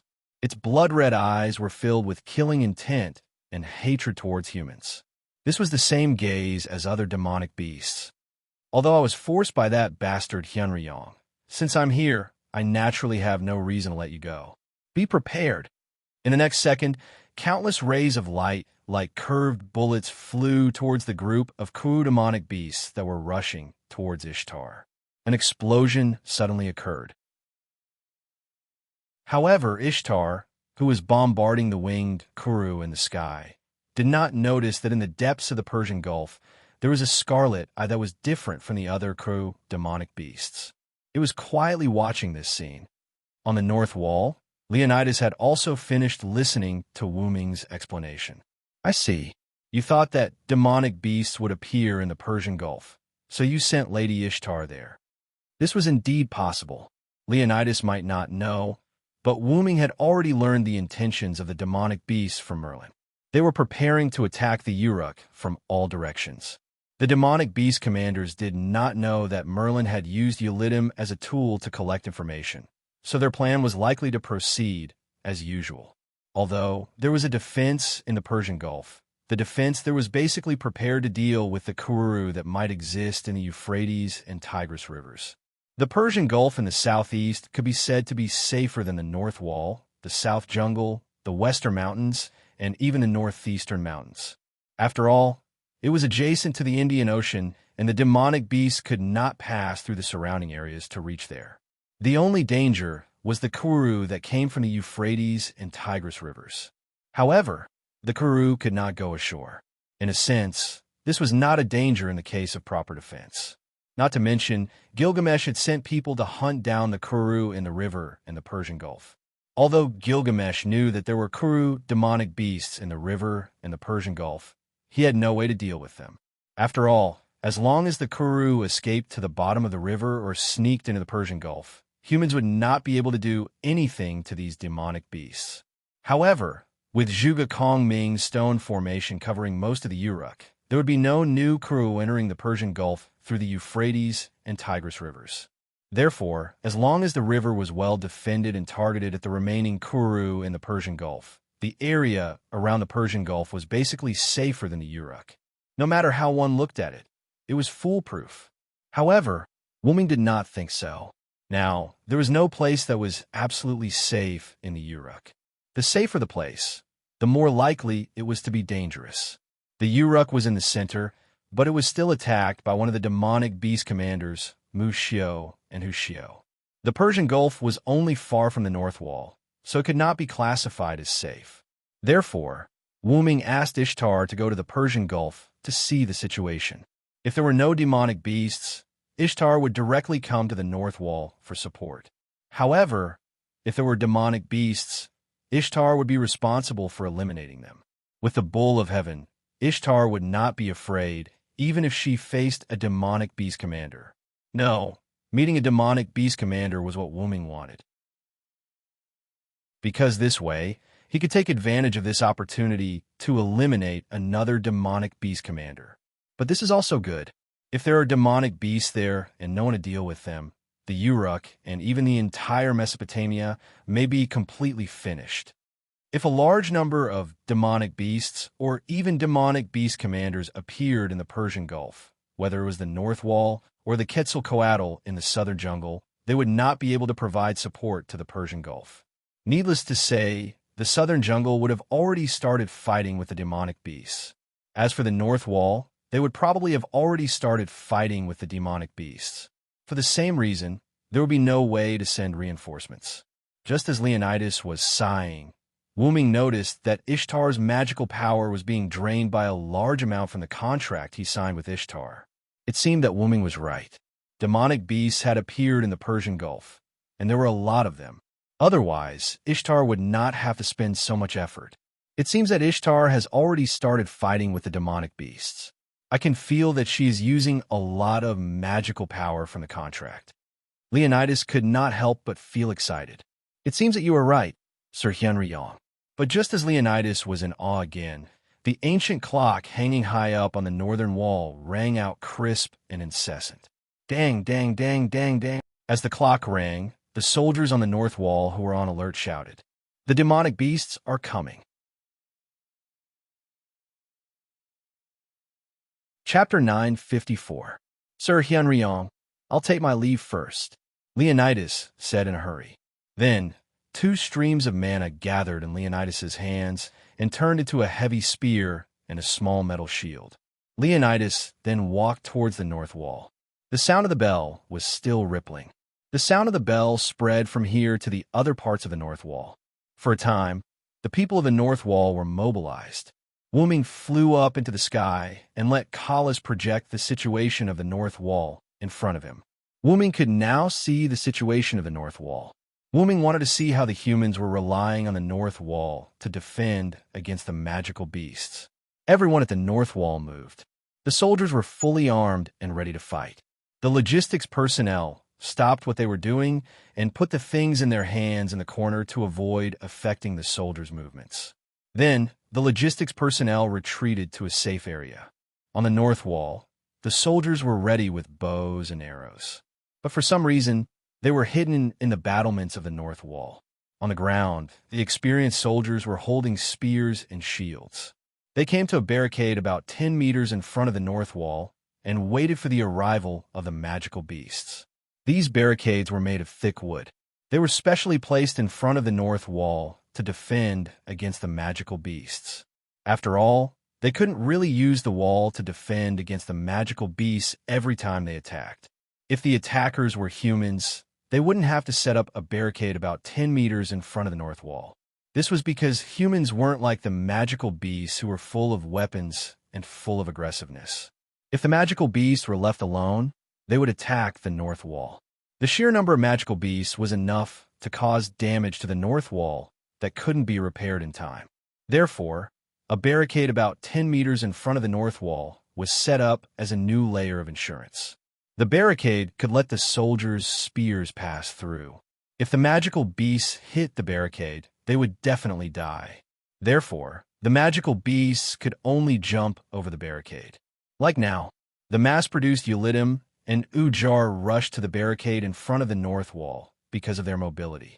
The long spears seemed to be waiting for the right moment, and when the magic beasts were about to reach them, they instantly shot out from the gaps in the fence. However, at this moment, the distance between the magic beast and the fence was enough for it to react. The only thing it could do was to jump over the fence that wasn't that high. However, when a magical beast jumped into the air, spears sprang up like bamboo shoots after a rain, and the spears suddenly grew out, and their positions were exactly where the magical beast was falling, sentencing the magical beast to death before it even landed on the ground. This was a tactic used by humans to deal with brainless magical beasts. One after another, the magical beasts repeated the same actions, constantly sending themselves to their deaths. Although the humans were having a harder time, they had the advantage of not suffering any casualties. However, there would always be casualties in war. There was no war without casualties, unless the time was not right. Just like now. A large number of four-legged, lizard-like Musu and Hushio arrived at the front line. Due to their short legs, they were much slower than Ajar and Yalidim. However, their bodies were covered in thick scales. They could easily withstand the spears sticking out of the fence and attack the fence. Immediately after, a red, short, and thin three-headed snake darted out from Mushio and Hushio's body, slithering through the gaps in the fence where the humans had placed their spears. Its spring-like body directly bit towards the humans' throats. These short, slender three-headed snakes were none other than the mass-produced magical beasts that had followed the mass-produced magical beast to attack the temporary stronghold in the northeast, Musumaf. However, many of the soldiers present had been through hundreds of battles, especially the soldiers at the front. They were all veterans who had lived for half a year. Although the humans did not come up with an effective plan to deal with Musumaf, the soldiers had figured out the characteristics of these short and thin Musumaf. After they were ejected, they would be in a state of pause for a short while, as if the ejection had used up almost all the strength in their short and slender bodies. Taking advantage of this opportunity, the soldiers could use the spears in their hands or the swords at their waists to kill them. However, even an old horse would stumble sometimes. Due to fatigue, distraction, and various other reasons, some of the soldiers did not react in time and were bitten in the throat by the three-headed snakes. They instantly collapsed to the ground as if they had lost all their strength. Blood gushed out like a fountain. But in the next second, the three-headed snakes that had bitten the soldiers were pierced by spears and 3 of their heads were chopped off. This was done by the soldiers behind the soldiers who had fallen to the ground. The soldiers in the second row were all veterans. No one gave any orders. When the soldiers at the front were injured or killed, the soldiers at the back had to replace them. If there were any magical beasts, they had to kill them. This was the result of the tacit understanding between the humans after fighting against the magical beasts for half a year. However, because the number of Musu Maphis was much more than what they had encountered in the past, the soldiers who had never experienced such a situation gradually felt uneasy. More and more soldiers were killed by the Musu Maf sneak attacks. The Musu Maf also became faster and more powerful as they crashed into the fence. Moreover, due to the large number of Musu Maf, the formation of the human soldiers was disrupted. Many of the Ujers and Yalidim stepped on the back of the Musu Maf and jumped over the fence to reach the area between the northern wall and the fence. For a moment, the area in front of the northern wall that had been attacked by the magical beasts was filled with such scenes. Looking at this scene, Wu Ming furrowed his brows. However, he did not choose to take action. Instead, he continued to observe the situation quietly. Firstly, the commander of the magical beasts must be somewhere watching this scene. Wu Ming did not need to deal with the magical beasts in front of him. Instead, he needed to deal with the magical beast commanders that could not be replicated and posed a fatal threat to the humans. Secondly, if the humans needed the help of the gods just because of this level of attack, Wu Ming would be very suspicious of how the northern wall had lasted for half a year. Humans were existences with endless possibilities. How could they be captured just because an attack of this level? Sure enough, in the next moment, the humans began to counterattack. Bang, bang, bang. Three metallic sounds echoed throughout the northern wall. Wuming focused his gaze and saw that it was Leonidas who had climbed up the northern wall and was knocking on his shield. When the soldiers heard the three knocks, they didn't hesitate to retreat back into the north wall. Naturally, the magical beast would not give up such an opportunity and began to pursue. However, in the next second, they were greeted with a rain of arrows. Chapter 955. Countless magical beasts that charged forward were covered by the rain of arrows. The larger Ulidim and Wudger were covered in arrows and couldn't be more dead. Although whose Shio had scales on its back, it wasn't indestructible. Its eyes, joints, and other weak points were its weak points. Under the rain of arrows, these weak points were naturally hit. The short and thin three-headed snakes weren't spared either. After being ejected, they temporarily lost their ability to hide and could only wait for death. Only the Musumafu that hadn't escaped from whose Shio's scales were lucky enough to escape. However, there were only a few of them left, and they couldn't do much. In an instant, the attacking magical beasts were all killed. Wuming couldn't help but nod his head at this scene. The rain of arrows was shot by the archers hidden in the battlements of the northern wall. Now, Wuming had completely figured out the hidden purpose of those archers. When a magical beast attacked, the archers hid and didn't come out. It was obvious that their mission was to cover the soldiers who were fighting on the ground. When the soldiers couldn't hold on and retreated, the archers would shoot thousands of arrows and stop the magical beasts. At the same time, they would become the temporary main force and kill all the magical beasts that entered their shooting range. Moreover, because the humans retreated into the northern wall after Leonidas knocked on the shield 3 times, the archers didn't have to worry anymore and directly shot at the magical beasts. However, there was still a large number of magical beasts that flocked towards them from afar, as though the rain of arrows was nothing. That was indeed the case. After all, the archers didn't have unlimited arrows. The scene of thousands of arrows being shot at the same time was only because they had enough arrows at the beginning. Gradually, the archers' arrows were used up. As though they had foreseen this scene, more and more magical beasts rushed towards the northern wall. However, Wuming saw a few divine power seals, Dinger, on the northern wall moving. It was not the Dinger that Zhuge Kongming had modified. It was just an ordinary Dinger. However, no matter how ordinary the Dinger was, it was still a powerful weapon. As if it was turned on, the Dinger made a clicking sound. The barrel rose and lengthened a lot because of the extension. The sharp cone-shaped muzzle was aimed at the sky at a certain angle. The safety at the back of the barrel was opened, and the Dinger was ready to fire. The archers were still sniping at the small number of magical beasts below the northern wall, while the Dinger was aimed at a large wave of magical beasts not far away. Dinger, fire! Following Leonidas' furious roar, the order to launch the Dinger was transmitted to the person in charge of the launch. In an instant, the rain of light that started from the center of the northern wall flew into the sky. Then, the rain of light, which was free-falling due to gravity, directly hit the second wave of magical beasts, as if it had predicted the attack. Asterisk boom! Asterisk, although it wasn't as big as the mushroom cloud, it was still a spectacular explosion in the wilderness north of the northern wall. The second wave of magical beasts was almost completely annihilated. Then, several gates on the northern wall were opened again. Many logisticians and even soldiers came out from the gates. The soldiers went straight to the magical beasts that had escaped the net. Wuming thought that the logisticians would deal with the few human corpses, but instead, they collected the arrows shot by the archers. I see. This is a very thorough plan and cooperation. Wuming nodded and expressed his approval once again.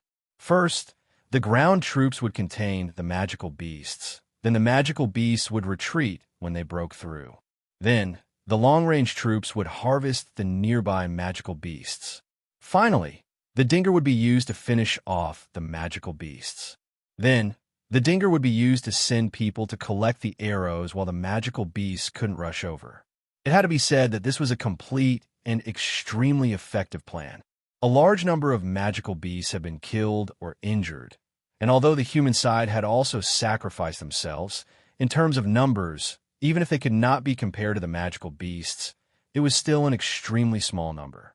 Before the next wave of magical beasts arrived, Wu Ming flew to the top of the wall and found Leonidas. Very good defense, Leonidas. I even suspect that if the hot spring gate had given you a more suitable geographical location, you would have been able to stop the Persian army with only 30 people. You're exaggerating, Sir Hyunryong. Leonidas knew that Wu Ming was just being polite. After all, Leonidas didn't think that he could stop the Persian army with only 30 people. When he tried to stop the Persian army with only 300 people, he also didn't have the confidence. But now, Sage King Gilgamesh provided Leonidas with excellent geographical and human conditions. Whether it was the North Wall or the Uruk soldiers, they played a key role in protecting the North Wall from being breached for half a year. It was like a big gear and a small gear that played a key role. And Leonidas was just the oil between the gears. By the way, what's so special about those arrows? Wu Ming suddenly asked. Sure enough, you found it, Leonidas said with relief. How could Wu Ming not find it? He didn't care about the bodies of the dead soldiers, but collected the arrows first. Not to mention other things. The North Wall had the support of the Uruk, so how could there be a shortage of arrows? It was really strange. Moreover, even if there was a shortage of arrows, there was no need to be so anxious. It was obvious that he had overdone it, unless there was a special effect on those arrows. Previously, when thousands of arrows were shot, the magic beasts were easily killed. Although they still couldn't hurt Mu Xiao and Hu Xiao, who were covered in scales, the dense arrows were still able to hurt them. Their eyes, joints, and other fragile parts of their bodies were still damaged. Mu Xiao and Hu Xiao were also enhanced magic beasts, so they were easily killed. Therefore, there was an 80% to 90% chance that there was a problem with those arrows. As expected of Lord Sage Dragon, it's just as I've guessed. These arrows are special. They've all been enchanted by Lord Strategist. They're special arrows that are effective against magic beasts. The magic beasts have been enhanced 3 months ago. When facing magic beasts like Mu Xiao, Hu Xiao, and Wugger, ordinary arrows couldn't completely pierce their bodies. If the arrows were ineffective, it meant that humans would lose their long-range attacks. Without long-range attacks, it would be impossible for humans to compete with the beasts. At that time, the military counselor knew about this and began to modify the arrows. Chapter 956. Since he still had some free time, Leonidas started explaining to Wu Ming. However, the ordinary arrows used by the soldiers have to be modified into enchanted arrows that can pierce through the beasts. It's troublesome and the cost isn't low. So the military advisor gave up on the idea of time consuming and laborious. Instead, he enchanted the arrows to achieve the effect of piercing through the beasts. As long as the arrows could pierce through the beasts, then everything would be fine. As for the problem of not dealing enough damage, Leonidas didn't think about it. After all, the soldiers relied on quantity to shoot arrows. As long as they could break through the defense of the demonic beasts and pierce the arrows into their bodies, then everything would be fine. The current scene was the best proof of that. Once again, Wu Ming looked at Zhuge Kongming with new eyes. Sure enough, Zhuge Kongming didn't stay idle after being summoned. He had a lot of things. However, even if it's just a light enchantment on the arrows, it's still not a small task for the military counselor. Although the military counselor modifies some of the arrows every day, in order to avoid wastage, we always collect the arrows after fighting against the magical beasts. In any case, the demonic beasts would not react to the arrows. They would neither attack nor use the arrows. Therefore, every time the demonic beasts attacked, the logisticians would retrieve the arrows while the soldiers would rest. After all, fighting against the demonic beasts would cause a lot of physical and mental fatigue. But when the number of beasts was too high, the seal of divinity, Dinger, would be needed. When a number of beasts was too high, the soldiers would listen to Leonidas' orders and return to the North Wall. Afterwards, the soldiers on the North Wall would use the seal of divinity, Dinger, to aim at the beasts in the distance and bombard them. As for the nearby magical beasts, they were left to the archers to deal with. Alternatively, they would send melee soldiers to attack them in groups, relying on numbers to kill a single magical beast nearby. It was ironic that the beasts who had the advantage in numbers were killed by the humans. After that, the seal of divinity, Dinger, would block the beasts and create a gap in their attacks. The logistics personnel and soldiers had the opportunity to collect the arrows. At the beginning of the implementation of this strategy, the humans frequently made mistakes. After all, there were a lot of uncertainties in the strategy. For example, the speed of the beasts, where the seal of divinity, Dinger, shells should be fired to effectively block the beast's movement. There was also a series of problems that the logistics personnel couldn't efficiently collect the arrows due to the high frequency of the beast's attacks. In the end, Zhuge Kongming, as the military advisor, and Leonidas, who was in charge of the front lines, came up with an effective plan. Gilgamesh looked at it and made some changes, and this set of plans to deal with the magical beasts was settled. Moreover, because the logisticians had a recycling tool that King Gilgamesh had given them from his own treasury, the speed at which they collected the arrows wasn't slow. After Gilgamesh saw the report, he took the initiative to give the logistics personnel the tools that had the effect of collecting the arrows from his treasury. Although it's not as efficient as this king's treasury, these tools are enough for you. It will probably increase your efficiency by a few times. Go and fight the beast for this king with gratitude. These were Gilgamesh's original words. However, the morale of the soldiers rose one by one. It had to be said that after Gilgamesh gave the tools from his treasury to the front line, it did indeed increase the efficiency of the logistics personnel in collecting the arrows. This was much more reliable than simply using the treasures as artillery shells. Standing on a north wall, Wu Ming looked outside. Sure enough, the logistics personnel, without weapons, were all carrying square boxes. They were quickly moving between the piles of arrows and the corpses of the beasts on the ground. Whenever the logistics personnel who were collecting the arrows got close to the piles of arrows, the arrows on the ground and the corpses of the beasts would automatically be collected into the boxes on their backs. There are some good things in Gilgamesh's treasury. No wonder Ishtar has been coveting it. Wu Ming didn't know what was in Gilgamesh's treasury. After all, the treasury didn't belong to him. He didn't need to care about what was in it. But now that he looked at it, there were some useful things in Gilgamesh's treasury. Now that he thought about it, Wu Ming regretted that he didn't take anything from Gilgamesh's treasury when he left Uruk. The items in his dragon's nest dimension were almost used up. The number of tools that he took from Nasruk's treasury had also decreased to the point where he could see them all at a glance. Last time, he didn't take anything from Gil. This time, should he take something from Gil? Wu Ming was a little conflicted, but he had to wait until everything was over before thinking about it. Right now, he had to focus on the beasts. Bang, bang, bang. Another 3 metal collision sounds were heard. This time, Wu Ming could hear it clearly, because the one who made the sound was Leonidas, who was standing beside Wu Ming. As if it was a signal, the soldiers and logistics personnel outside the north wall stopped their movements. They didn't care about the enchanted arrows on the ground or the corpses of the beasts. They turned and retreated towards the north wall, because the beasts were coming again. The smoke caused by the Dinger gradually dissipated. Countless beasts were rushing towards the north wall. The number of beasts was several times more than the total number of beasts that attacked before. Looking at this scene, Wu Ming couldn't help but frown. This wasn't a good sign. The attack of the magical beasts this time, regardless of whether it was the frequency or the number, made Wu Ming shocked. There were still a lot of enchanted arrows outside the north wall.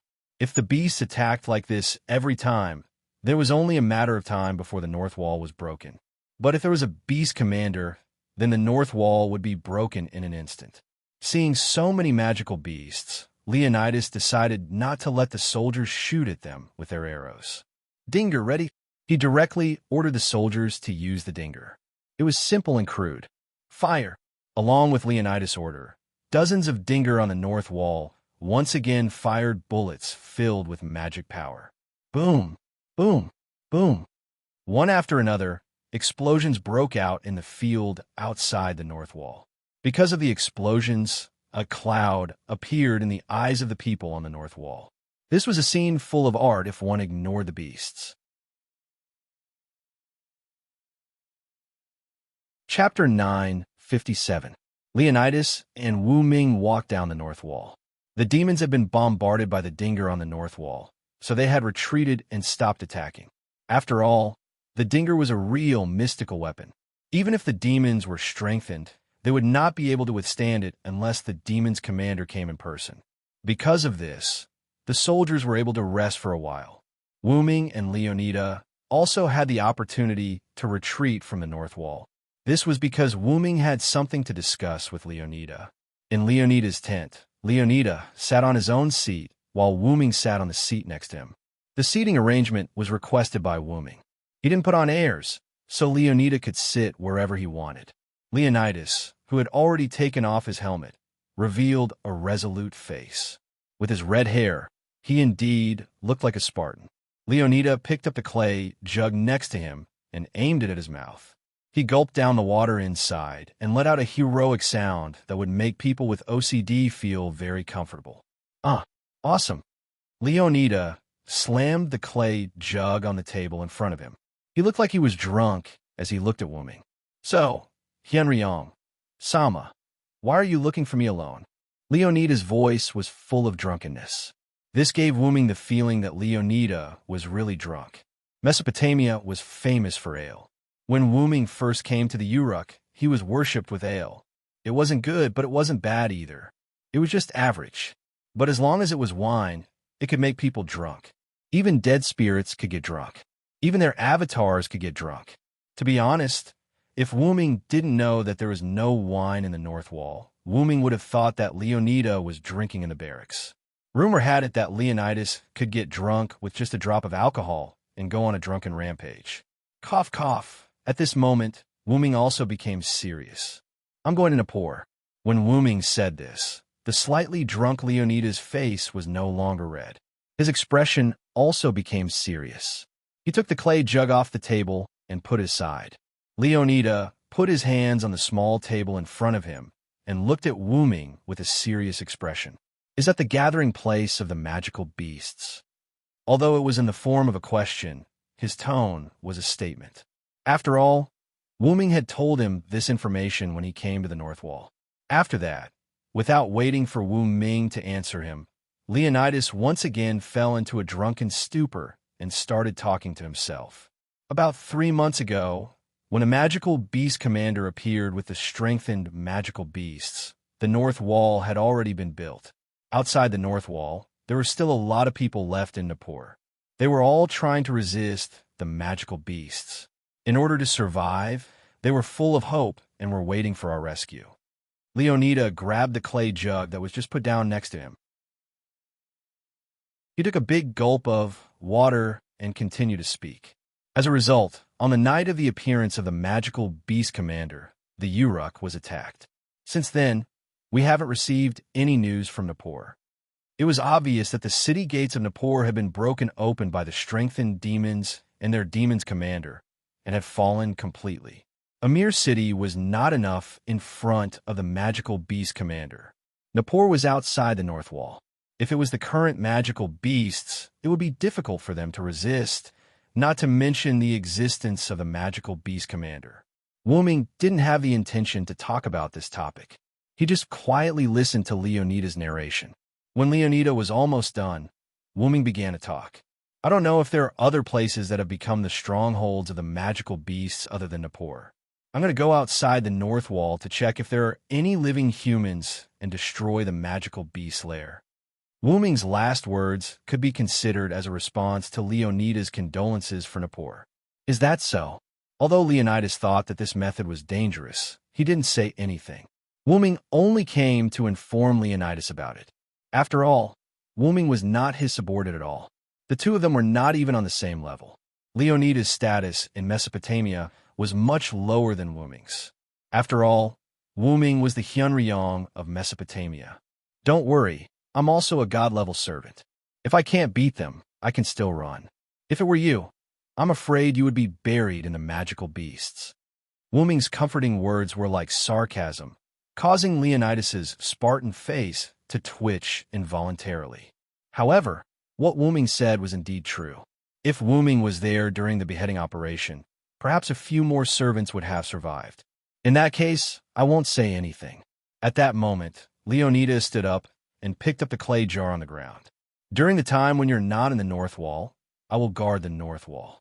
With that, Leonidas boldly drank the entire jar of water. This made Wu Ming feel rather helpless, but Wu Ming had to do something right now, didn't he? Then I'll leave it to you, General Leonida. Wu Ming picked up a bottle of water beside him and drank it without hesitation. He was no weaker than Leonidas. Then, I'll leave first. Putting down the clay jar in his hand, Wu Ming did not say goodbye to Leonida and went straight out of the tent. When Leonida rushed out, he found that he couldn't find Wu Ming.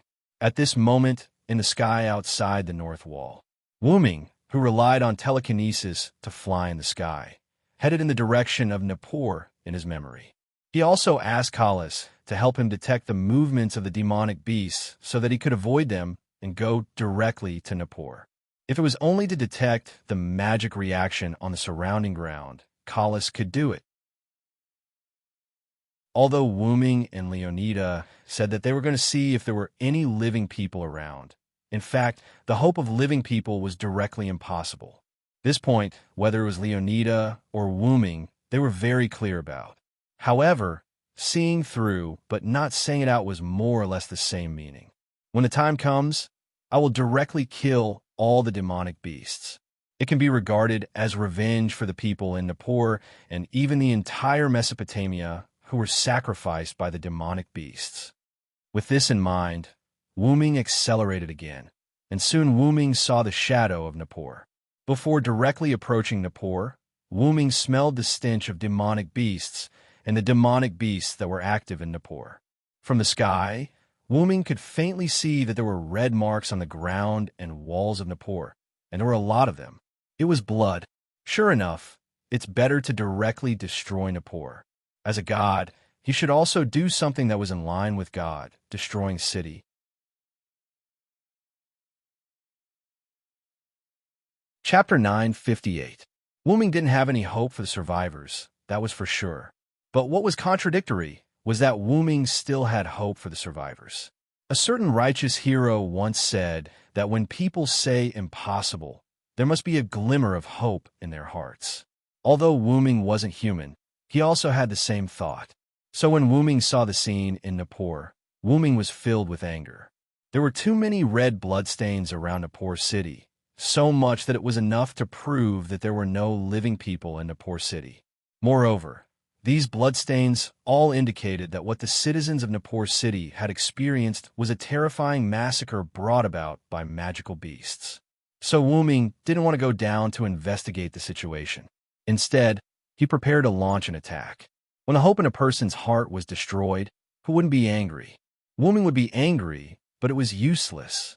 Annihilating Nippur was the only way to save Nippur.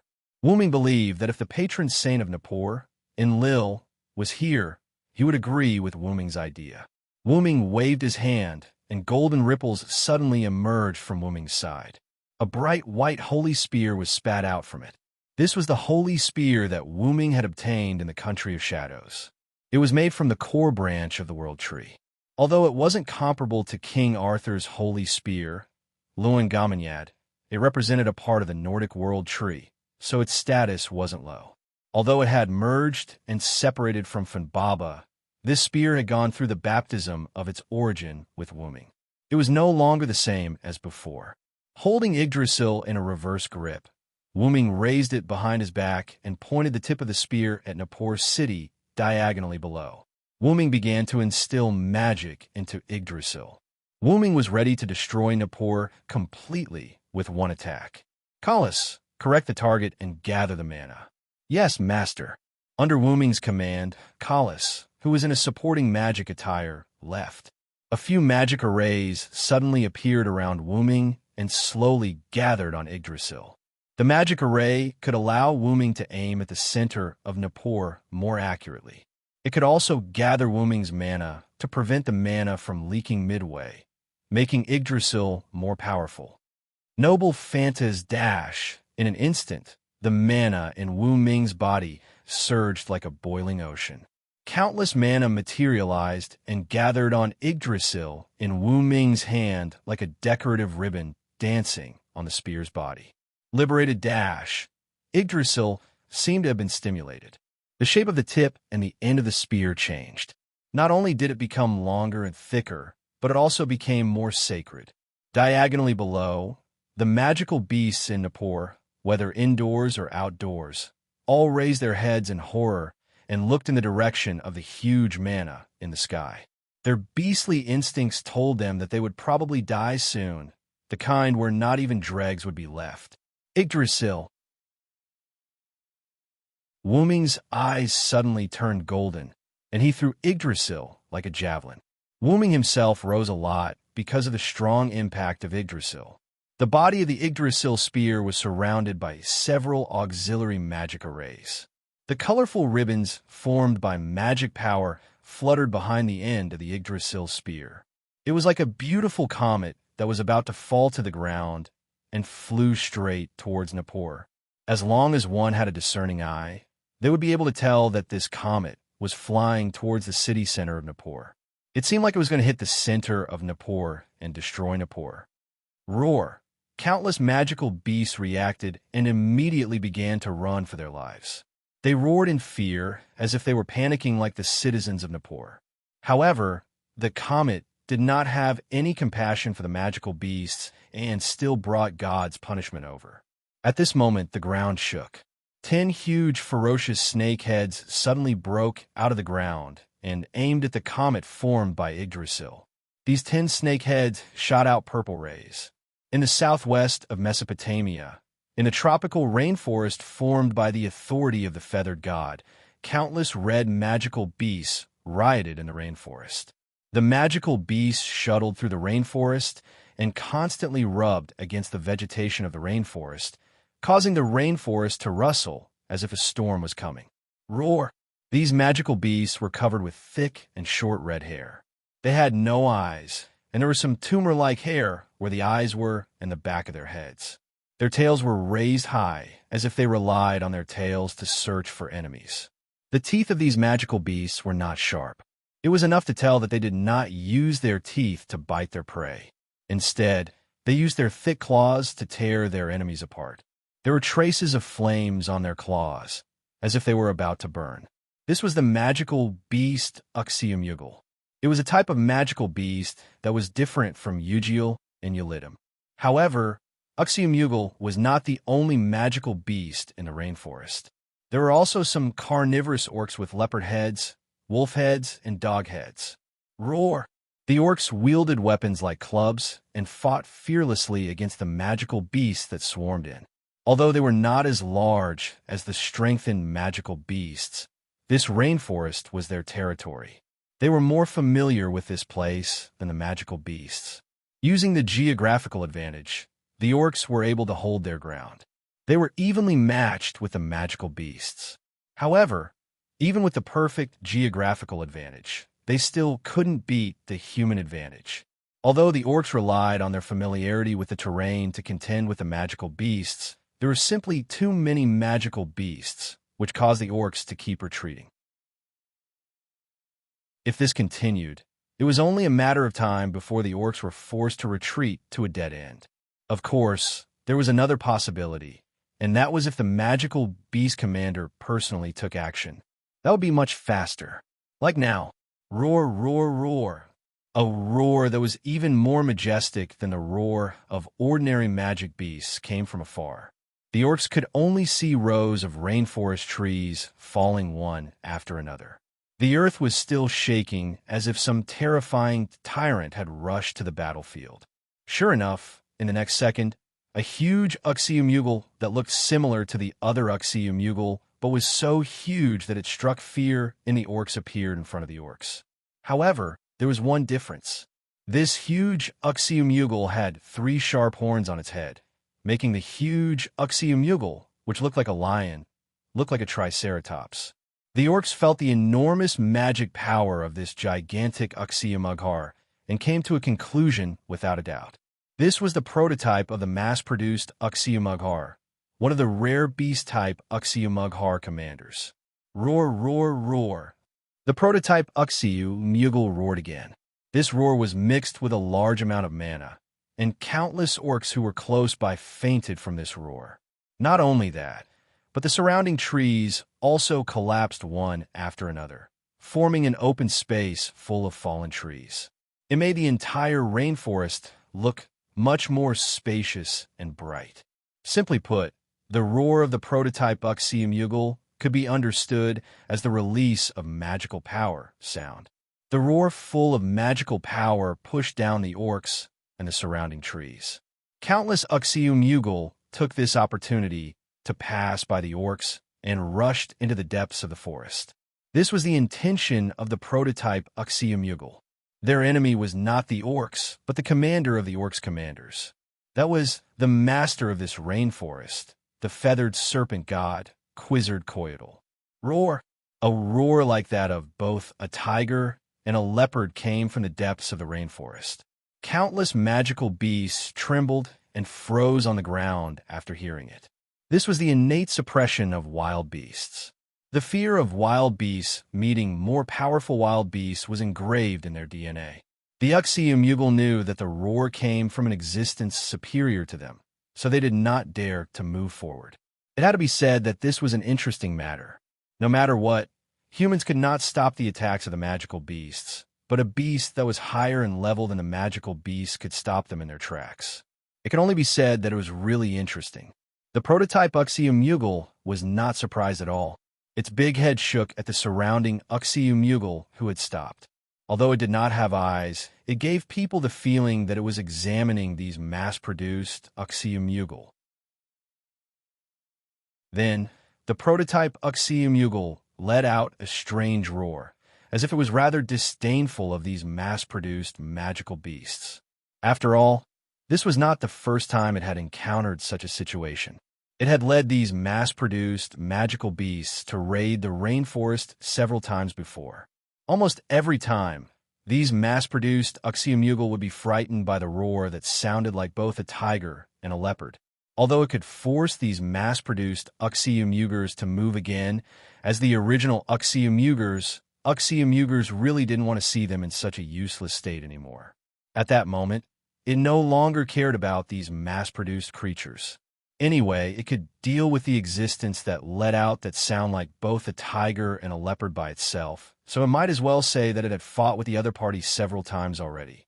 Just as the prototype Uxie-Mughal was pondering, a yellow-striped humanoid creature suddenly jumped from the trees in the dense forest towards the prototype Uxie-Mughal. The toy-like claw spear in its hand flashed dangerously as it viciously stabbed at the prototype Uxie-Mughal. Roar! As the prototype Uxie-Mughal roared, the claw spear that flashed dangerously did not hit the Uxie-Mughal's body. Instead, it hit the three horns on the Uxie-Mughal's head. Clank!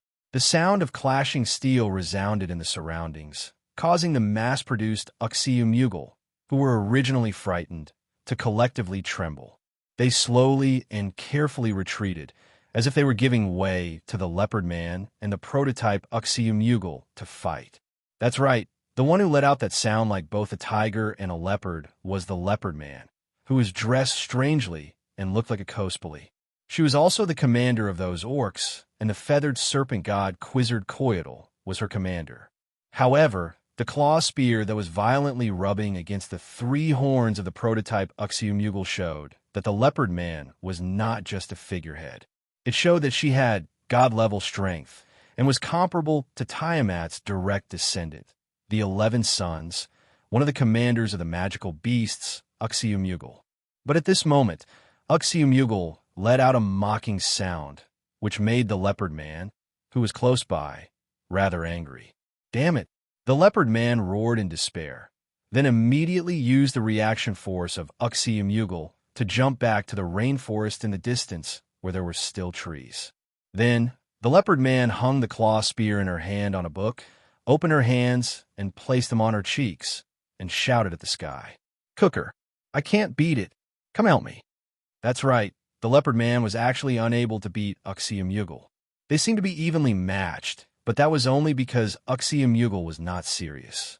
In fact, when Wuming returned, Uxie had been here for a long time. At that time, one of the commanders of the magical beasts, Yelidim, had actually come to support Uxie, not to attack. When Wuming and Gadatsi came to the southern jungle, the reason why they did not see Quetzalcoatl was because Quetzalcoatl was busy dealing with Uxie.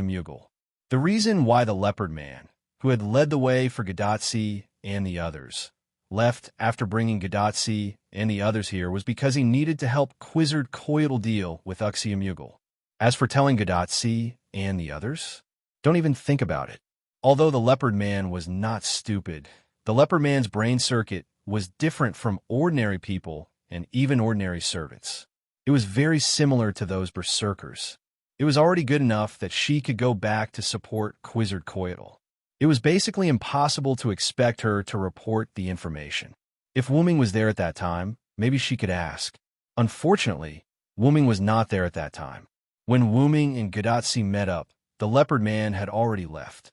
Moreover, because Uxie, one of the commanders of the magical beasts, attacked the southwest part of the jungle, which was quite a distance away from Wuming and Gadatsi. So, whether it was Wuming or Chaldea, they did not notice that Uxie, one of the commanders of the magical beasts, was constantly attacking the jungle. At that time, the information that Merlin had obtained from Yelidim's mind was incomplete. As a result, the original Uxie, one of the commanders of the magic beasts, had been staying near the southwest part of the southern forest to harass and attack the forest. He had really missed a good opportunity to retreat early. After that, the Uxie had been attacking the forest intermittently until now.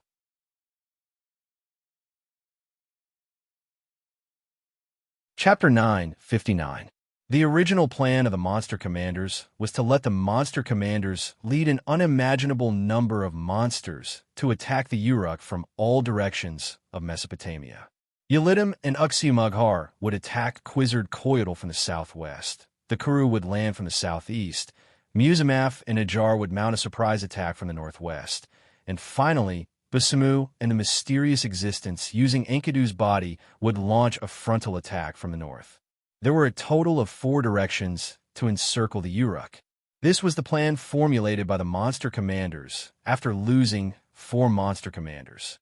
The original plan was to use Uxie and Yelidim, who were responsible for attacking the southwest, to launch an attack on Quetzalcoatl as a fuse to temporarily contain Quetzalcoatl.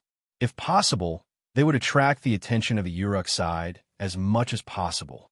When the Uruk side's attention was diverted to this side, the other monster commanders would launch a joint attack from the Persian Gulf, Mount Abif, and the north to capture the Uruk in one fell swoop. After that, they would besiege Quetzalcoatl. As a result, Yelidim, who went to the southwest jungle to support Uxie, was bumped into by Wuming halfway. Moreover, he overestimated himself and wanted to devour Wuming. In the end, he was killed by Wuming and was forced to retreat. In this way, only Uxie was left as a monster commander in the southwest, and the plan to use him as a fuse to trigger the final battle had to be changed. The monsters had some kind of special connection with each other.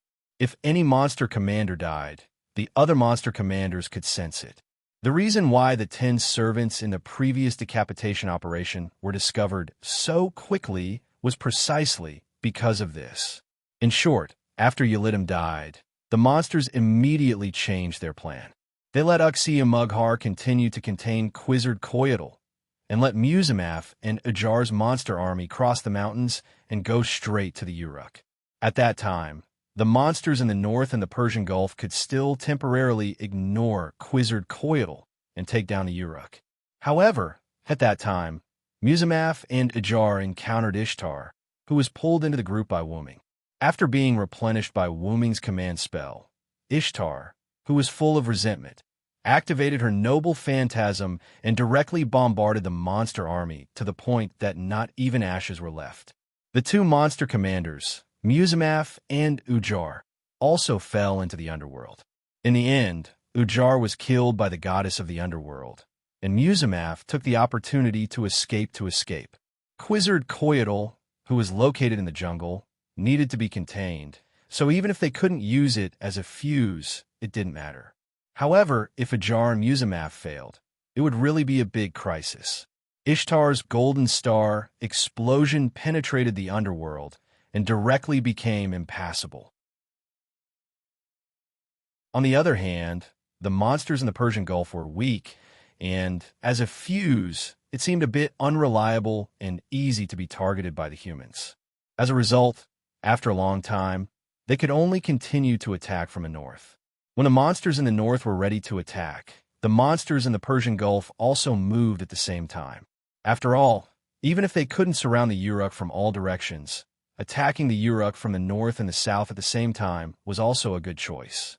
As the saying goes, the worst thing in a team battle is to lose the backline. When the beasts appear in the Persian Gulf, Uruk's side will definitely become anxious, and the whole battle will definitely become advantageous to the beasts. However, Ajar, who is unwilling to be treated as a leftover material, took the initiative to attack the jungle. This attack could be said to be his biggest attack since coming to the jungle in the south. As a beast-shaped magical beast commander, Wushu Mughals' physique was even stronger than those human-shaped magical beast commanders. This was because Wushu Mughal had retained the essence of a wild beast. When faced with a hostile human or a beast, which was more terrifying, it was believed that basically everyone would say that the beast was the beast because the beast's attack was not logical, that is, unexpected.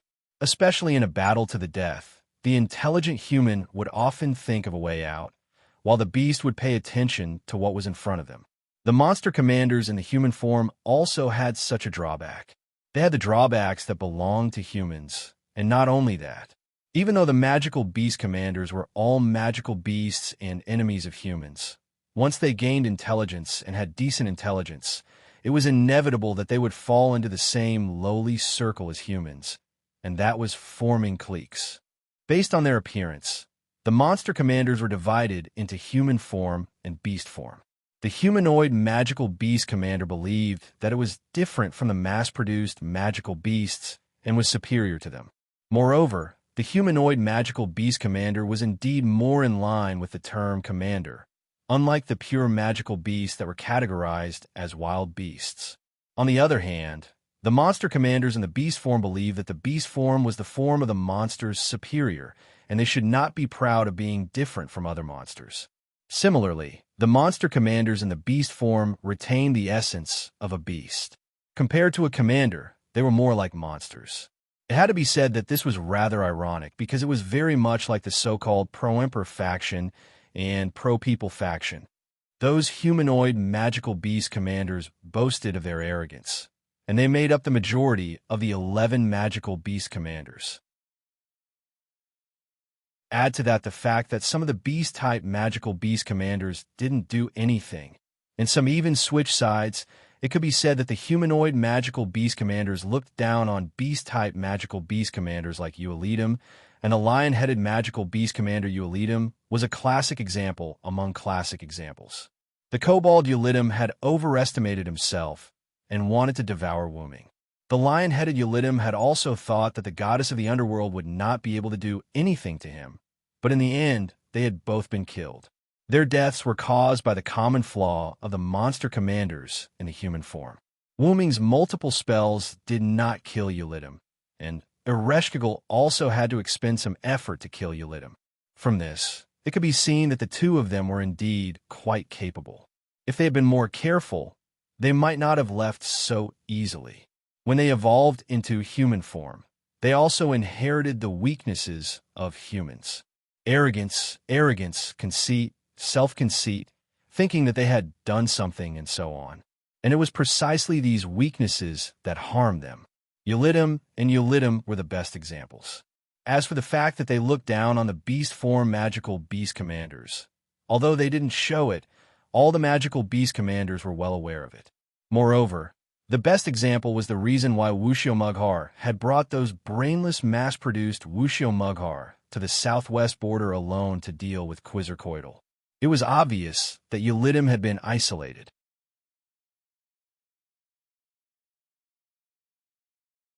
Chapter 960. As for the fact that they looked down on the beast-formed demonic beast commanders, although they didn't show it, all the demonic beast commanders were well aware of it. Moreover, the reason why Uxie-Mughar alone brought those brainless mass-produced Uxie-Mughar to the southwest border to deal with Quetzalcoatl was the best example. It was clear that Uxie-Mughar had been isolated, traveling from the northernmost fir forest to the southernmost forest, and being diffused to launch the attack. This kind of tiring work could only be done by the unpopular beast-formed demonic beast commanders. And it just so happened that Uxie-Mughar had the strength and was also a beast-formed demonic beast commander. No matter what, he was fully qualified to come to the southwest border. But Uxie-Mughar probably didn't have good intentions for rushing over.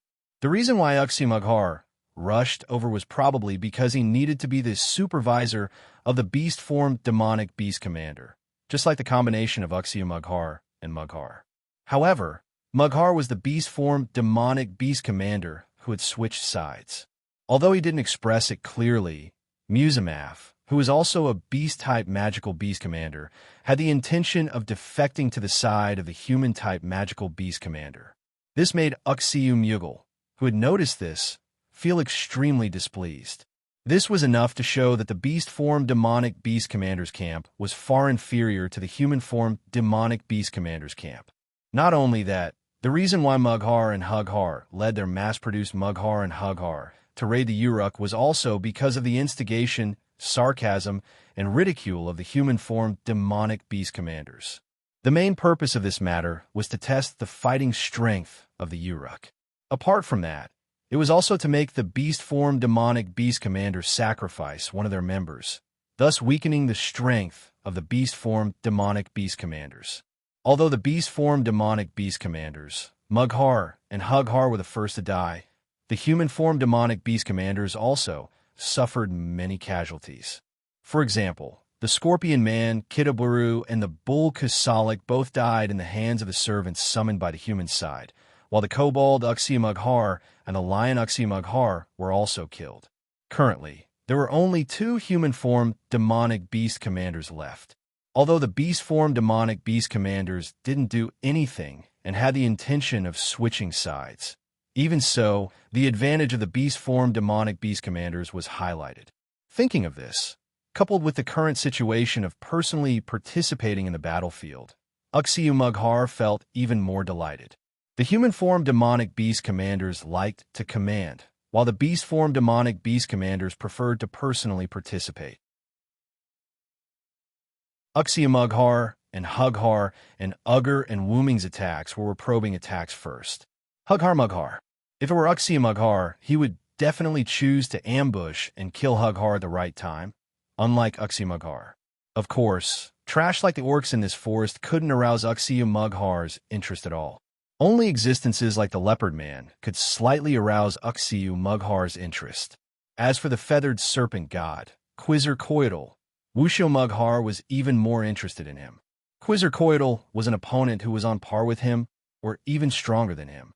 But this didn't mean that he would be killed in an instant. He had fought with the Quetzalcoatl several times. Although he retreated first every time, he gradually became familiar with Quetzalcoatl's attacking style. The Quetzalcoatl goddess possessed strength that wasn't inferior to the mother goddess. Her fighting style was also as wild as a beast's. But that wasn't important. In short, the wildness of the human body was vividly displayed by the Quetzalcoatl goddess. At this thought, Uxie-Mughar's blood couldn't help but boil. Roar, roar, roar. Uxie-Mughar once again let out a roar filled with magic. This was a declaration of war against the enemy. And the wild-natured Quetzalcoatl goddess, Quetzalcoatl, naturally couldn't ignore Uxie-Mughar's declaration of war. Whoosh, whoosh, whoosh. An object that Uxie-Mughar couldn't see clearly spun and whizzed towards Uxie-Mughar. However, Uxie-Mughar didn't need to see it. He had fought with Quetzalcoatl several times before, so even if he couldn't see it, he already knew what it was. It was Quetzalcoatl's weapon. Clank! Uxie-Mughar caught it with the 3 horns on his head and stuck it firmly in the middle of his 3 horns. After all, this was an old opponent, so he wouldn't be hit by this move again. But then, another blurry existence flew over. It was an existence even bigger than the weapon. It was a human figure. It was Quixote. Ah! Quixote's foot landed hard on Uxie head, and it happened to hit Quixote's own weapon. The powerful impact instantly kicked the handle of Quixote's weapon, which was stuck between Uxie three horns. This kick caused the atmosphere to tremble, and Uxie couldn't help but kneel down. Boom! Taking advantage of Uxie temporary powerlessness, Quixote instantly picked up her weapon and jumped back to the leopard man's side. Uxie slowly stood up from the extremely short period of powerlessness. This bit of damage wasn't enough to cause the slightest bit of damage to his powerful body. Crack! But at this moment, one of the three horns on Uxie head made a cracking sound. This stunned Uxie. Then Uxie horn broke and fell to the ground in front of him. After fighting with you so many times, I've more or less figured out your fighting style. Quixote said to Uxie in a lively and cheerful voice like a big sister next door. Uxie and Quixote had fought a few times, and similarly, Quixote had also fought with Uxie before. This was something that anyone could figure out. Since Uxie could analyze Quixote from these few fights, there was no reason why Quixote couldn't analyze Uxie, right?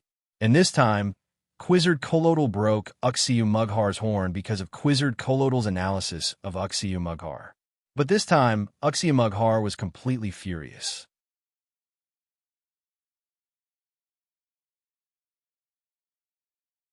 Chapter 961. Uxie body was quite tough. No matter how Quixote hammered and wrestled, she could not cause any obvious damage to Uxie because his body took all the hits. This was the strength of a demonic beast commander. Their physical fitness was ridiculously high. As a beast-type demonic beast commander, Uxie physical fitness was even higher than that of other humanoid demonic beast commanders. If it had to be expressed in terms of data, Uxie durability might have reached the EX level. However, although Uxie could withstand Quixote's attacks, the pain was still transmitted to his mind. Being able to withstand hits did not mean that it did not hurt. These were two different things. As one of the three goddesses, although Quixote's attacks could not directly cause harm to Uxie who had an extremely high physical fitness, she could indirectly cause harm to him. It was precisely because the indirect damage accumulated to a certain extent that Uxie retreated. While Quixote's attacks did not have much effect on Uxie attacks did not have much effect on Quixote because he really could not catch up to her. Coupled with the terrain of the rainforest and his high agility, Uxie, who was constantly under attack, was the first to retreat every time. But both sides could not afford to waste time like this. Whether it was Uxie or Quixote, both sides were looking for each other's weaknesses. The first to act was Quixote.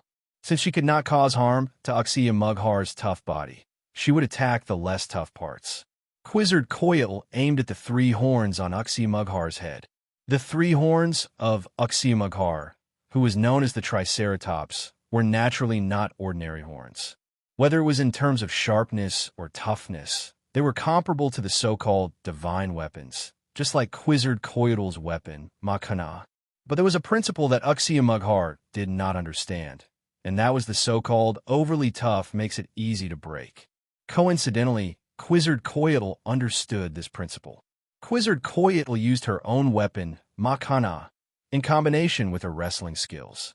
Through the contrast of using softness to overcome toughness, she successfully kicked one of Uxie horns off. Or rather, it was cut off by the vibration of the saw blade. While Wuxiu was proud of his three horns, he also valued them very much. This was just like how many people valued their hairstyle. To Wuxiu, these three horns were even more important than a damaged hairstyle. After all, the three horns were the proof of Uxie strength. Quixote, who had broken one of Uxie horns, had undoubtedly infuriated Uxie. Roar, roar, roar. Ignoring the remaining mass-produced Uxiu Mughar in the surroundings, the original Uxiu Mughar completely let the flow of magic in his body flow freely. A huge amount of magic mixed with this extremely high decibel roar spread in all directions. Many collapsed trees on the ground were shattered by the sound waves, and countless orcs and magical beasts were also affected by the roar. Their bodies directly exploded, and the scene became extremely bloody. Quetzalcoatl's expression only changed, and she frowned. She was not affected much, but the leopard man could not take it anymore. He covered his ears and fell from the tree. Gadotsi and the others, who had rushed over from behind, also heard the roar. Gadotsi, who was careless, directly knelt on the ground, holding her head as if it was about to split open. Matthew immediately raised a shield in front of Gadotsi. Moreover, the communication between Chaldea and Gadotsi even fluctuated and thus became unstable. Tachika, that's waving official, Hart, Roman, who was in Chaldea, only said a few vague words, and the communication was cut off. Hey, Doctor, dear Leonardo da Vinci. Gadotsi knelt on the ground, holding her head with one hand and looking at the communication device on her wrist with the other. She shouted for Chaldea, but no one picked up. This voice is full of magic. It seems that the roar just now cut off the connection between you and Chaldea, Merlin said as he helped Gadotsi, who was half kneeling on the ground, up. It seems like that's the case. Gadotsi was a little helpless. How could the connection between her and Chaldea always be cut off? This once again showed that Chaldea's equipment was slightly unreliable. Matthew, who was standing in front of Gadotsi and holding his shield to block the sound waves, turned to look at Gadotsi. Senior, what should we do now? Matthew used magic defense, which was similar to a magic release skill, to buff his shield and block the sound waves. There's no other way. Let's wait for the sound waves to stop before we go and take a look. This time, they flew to the city in the dense forest in a pterosaur that could carry people. After being drawn to the human side by Wooming, Quetzalcoatl placed several large pterosaurs in the Uruk for the Uruk to perform emergency tasks, such as supporting a certain place. However, they did not expect that the first use of the pterosaurs placed in the Uruk by Quetzalcoatl would be to support Quetzalcoatl herself. Gilgamesh ordered Siduri to use the pterosaurs to bring Chaldea's people to the dense forest in the southwest. After receiving Quetzalcoatl's order, the pterosaurs would recognize the aura of a few people and treat them as half-masters. Siduri was one of them. That was why Gilgamesh asked Siduri to bring Gadotsi and the others here. Just now, while the demonic beasts were resting, Quetzalcoatl went to greet Chaldea's people and finally let Chaldea's people see the Quetzalcoatl goddess of the Three Goddesses Alliance. After that, the demonic beasts attacked again. The leopard man was the first to attack, followed by Quetzalcoatl. Gadotsi and the others who were slower than the two were left behind. By the way, Fufu was carried by Siduri and left in Eridu. Fortunately, Gadotsi and the others were left behind. Otherwise, if they had to bear the sound waves at such a close distance, Gadotsi would definitely not be able to withstand it. Even if she was lucky enough not to die, she would have fainted. Gadotsi was not a brainless protagonist in a hot-blooded manga. She was self-aware. Even if she could not help, she would not be a burden. That was why she proposed to wait for the sound waves to dissipate. You're tuning in to the Warrior Lore YouTube channel. Don't forget to subscribe and join us on this journey to catch the most captivating stories.